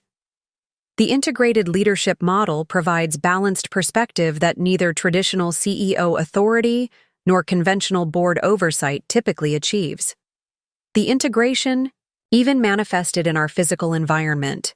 Montgomery Tower had been designed around traditional hierarchical principles, with executive functions occupying the top floors and operational departments arranged in descending order of perceived importance. Our integrated approach required different spatial arrangements to facilitate the collaborative work essential to modernization. The comprehensive renovation of 3 mid-level floors created the Montgomery Innovation Center, an integrated environment where cross-functional teams could collaborate on strategic initiatives without traditional departmental boundaries. The space design physically embodied our integrated philosophy, with flexible configurations replacing fixed hierarchical arrangements. Michael had initially resisted this spatial reorganization, concerned about disrupting established reporting structures and operational patterns. Physical proximity to direct reports ensures accountability and information flow, he argued during planning discussions. Dispersing leadership across integrated project spaces undermines clear lines of authority. The tension reflected our different mental models of organizational effectiveness, Michael emphasizing structured hierarchy, me prioritizing adaptive networks. The integrated solution maintained departmental home bases while creating dedicated integration spaces for strategic initiatives, requiring cross-functional collaboration. This balanced approach preserved necessary operational structure while enabling the fluid connections essential for innovation. The most profound integration occurred in our approach to the Montgomery legacy itself. What began as competing interpretations, Michael championing Richard's emphasis on operational control, me advocating my grandfather's focus on technological foresight, evolved into an integrated understanding that incorporated vital elements from both traditions. This integrated perspective emerged clearly during the dedication ceremony for the William Montgomery Innovation Center, named for my grandfather rather than my father in recognition of its focus on technological transformation. Michael surprised me with his remarks at the event. Montgomery Industries has always balanced 2 essential principles, he noted, addressing assembled employees and industry representatives: operational excellence that delivers reliable performance for customers, and technological vision that anticipates market evolution before it becomes obvious. At different points in our history, one principle has sometimes overshadowed the other. Today, we recommit to the integrated approach that has proven most effective: disciplined operations. Informed by forward-looking vision, the statement represented significant evolution in Michael's perspective. Rather than positioning Richard's operational emphasis as the definitive Montgomery approach, he acknowledged the complementary value of our grandfather's innovation focus. This wasn't concession but integration, recognizing that the company's future depended on balancing these traditionally competing priorities. My own perspective had evolved similarly. Where I had initially positioned modernization as repudiation of Richard's approach, I now recognized the essential foundation his operational discipline provided for innovation initiatives. Technological transformation succeeds when built upon operational excellence, I noted during my portion of the dedication remarks. The Montgomery tradition encompasses both visionary innovation and disciplined execution, complementary strengths that we are reintegrating in our current approach. This balanced perspective diffused much of the tension that had characterized our early leadership interactions. We maintained distinct responsibilities, aligned with our respective strengths. Michael focusing on operational execution, me on strategic direction, but within an integrated framework that acknowledged the interdependence of these domains. The integration extended to our personal relationship as well, though with more measured progress. Our weekly coordination meetings evolved from formal information exchange to more substantive discussion, occasionally verging toward genuine collaboration. While familial warmth remained elusive, professional respect deepened as integrated results validated the complementary nature of our contributions. This developing relationship was tested when Montgomery Industries faced its first significant integration challenge: the accelerated deployment of our next-generation network management platform encountered unexpected compatibility issues with legacy systems, creating service disruptions for several major clients. The situation demanded immediate response that integrated both operational recovery and strategic adjustment. In previous phases of our leadership evolution, such a crisis might have exacerbated tensions between operational and strategic priorities. The integrated approach we had developed enabled more effective response, Michael directing immediate service restoration while I adjusted the deployment roadmap to incorporate emerging compatibility requirements. The integrated response prevented the situation from becoming either a tactical band-aid that ignored strategic implications or a strategic reset that neglected immediate client needs, Gregory Vance observed during our post-incident review. Neither perspective alone would have produced optimal resolution. This practical demonstration of integrated leadership strengthened boardroom confidence in our governance model. The quarterly directors' meeting following the incident included formal discussion of making the dual leadership structure permanent rather than transitional, institutionalizing the integrated approach that had proven effective during both standard operations and crisis response. The board initially approved this arrangement as conflict resolution, Harold Dawson noted during the discussion. We should now consider formalizing it as Montgomery's governance model based on demonstrated results, rather than compromise considerations. The proposal represented significant evolution in the board's perspective. What began as reluctant accommodation of competing claims had transformed into recognition of integrated leadership as a strategic advantage rather than merely a political settlement. Beyond governance structures, the integration profoundly influenced Montgomery's positioning within the broader telecommunications ecosystem. Richard Montgomery had built the company as a self-contained entity that maintained comprehensive control over all critical functions. Our integrated approach incorporated selective partnerships and strategic alliances that enabled access to specialized capabilities while maintaining core competitive differentiation. The integrated model allows us to maintain control where it creates distinctive value while leveraging external capabilities where partnerships accelerate progress. I explained during an industry analyst briefing on Montgomery's ecosystem strategy. This balanced approach delivers faster innovation without compromising essential competitive advantages. This integration of internal and external capabilities represented perhaps the most fundamental departure from Richard Montgomery's leadership philosophy. He had equated comprehensive control with strategic strength, viewing any dependence on external capabilities as potential vulnerability. Our integrated approach recognized that the accelerating pace of technological evolution made such self-contained approaches increasingly untenable. The essence of integration manifested most clearly in our approach to the Montgomery legacy itself.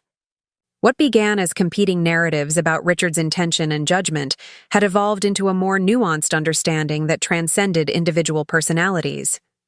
Montgomery Industries wasn't simply Richard's company or William's vision. It was an evolving enterprise that drew strength from multiple traditions while adapting to contemporary realities. I reflected on this evolution during a quiet moment following the board's formal vote to institutionalize our integrated leadership model. The $1,000 bequest that once symbolized my father's dismissive judgment now seemed like a historical curiosity, an artifact from a perspective that had been transcended rather than merely challenged. The dual leadership structure born from that conflict had evolved into something neither Richard nor I had anticipated, a genuinely integrated approach that strengthened the enterprise he had spent his life building. As we prepared for Montgomery Industries' 75th anniversary celebration, an event that would honor the company's history while positioning its future direction, I found myself at peace with the complex legacy of Richard Montgomery's leadership. His $1,000 bequest had not defined me, nor limited my impact on the enterprise that bore our family name. Instead, it had initiated a sequence of events that ultimately strengthened the company through integration of complementary perspectives that might otherwise have remained in perpetual competition. The integration was neither victory nor concession, but transcendence, moving beyond the binary opposition of competing leadership philosophies to create something more balanced and adaptive than either approach alone could have produced. Montgomery Industries had evolved beyond being either Richard's company or my vision. It had become an integrated enterprise that honored multiple traditions while charting its own distinctive course.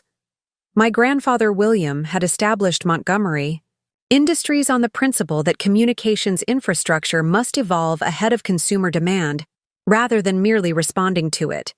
My father, Richard, had built the company's operational discipline and market position through methodical control and optimization. The integrated approach Michael and I had developed incorporated essential elements from both traditions while adapting them for contemporary technological and market realities. In that integration lay the company's true strength, not in choosing between competing traditions, but in synthesizing their complementary wisdom while transcending their respective limitations. The $1,000 bequest that once seemed to be my father's final judgment had instead become the catalyst for an integrated approach that would carry the Montgomery legacy forward in ways none of us had fully anticipated. As I prepared my remarks for the anniversary celebration, I found myself focusing not on vindication or criticism, but on continuation. How each generation of Montgomery leadership had contributed essential elements to an evolving enterprise that remained relevant precisely because it integrated tradition and transformation rather than choosing between them. The journey from that devastating moment at the will reading to this integrated leadership model had transformed not just Montgomery Industries, but my understanding of legacy itself. True legacy isn't measured in inheritance amounts or posthumous judgments, but in the living impact of principles, capabilities, and organizational cultures that transcend individual leadership tenures. Richard Montgomery's $1,000 bequest had not diminished my impact on the enterprise bearing our family name. Instead, it had inadvertently created conditions for an integrated approach that strengthened the company beyond what either his singular vision or my reactive positioning could have accomplished independently. In that unexpected outcome lay the true resolution of our leadership conflict, not victory for either perspective, but integration of complementary strengths that created something greater than the sum of its competing parts. Preparing and narrating this story took us a lot of time, so if you are enjoying it, subscribe to our channel. It means a lot to us. Now back to the story.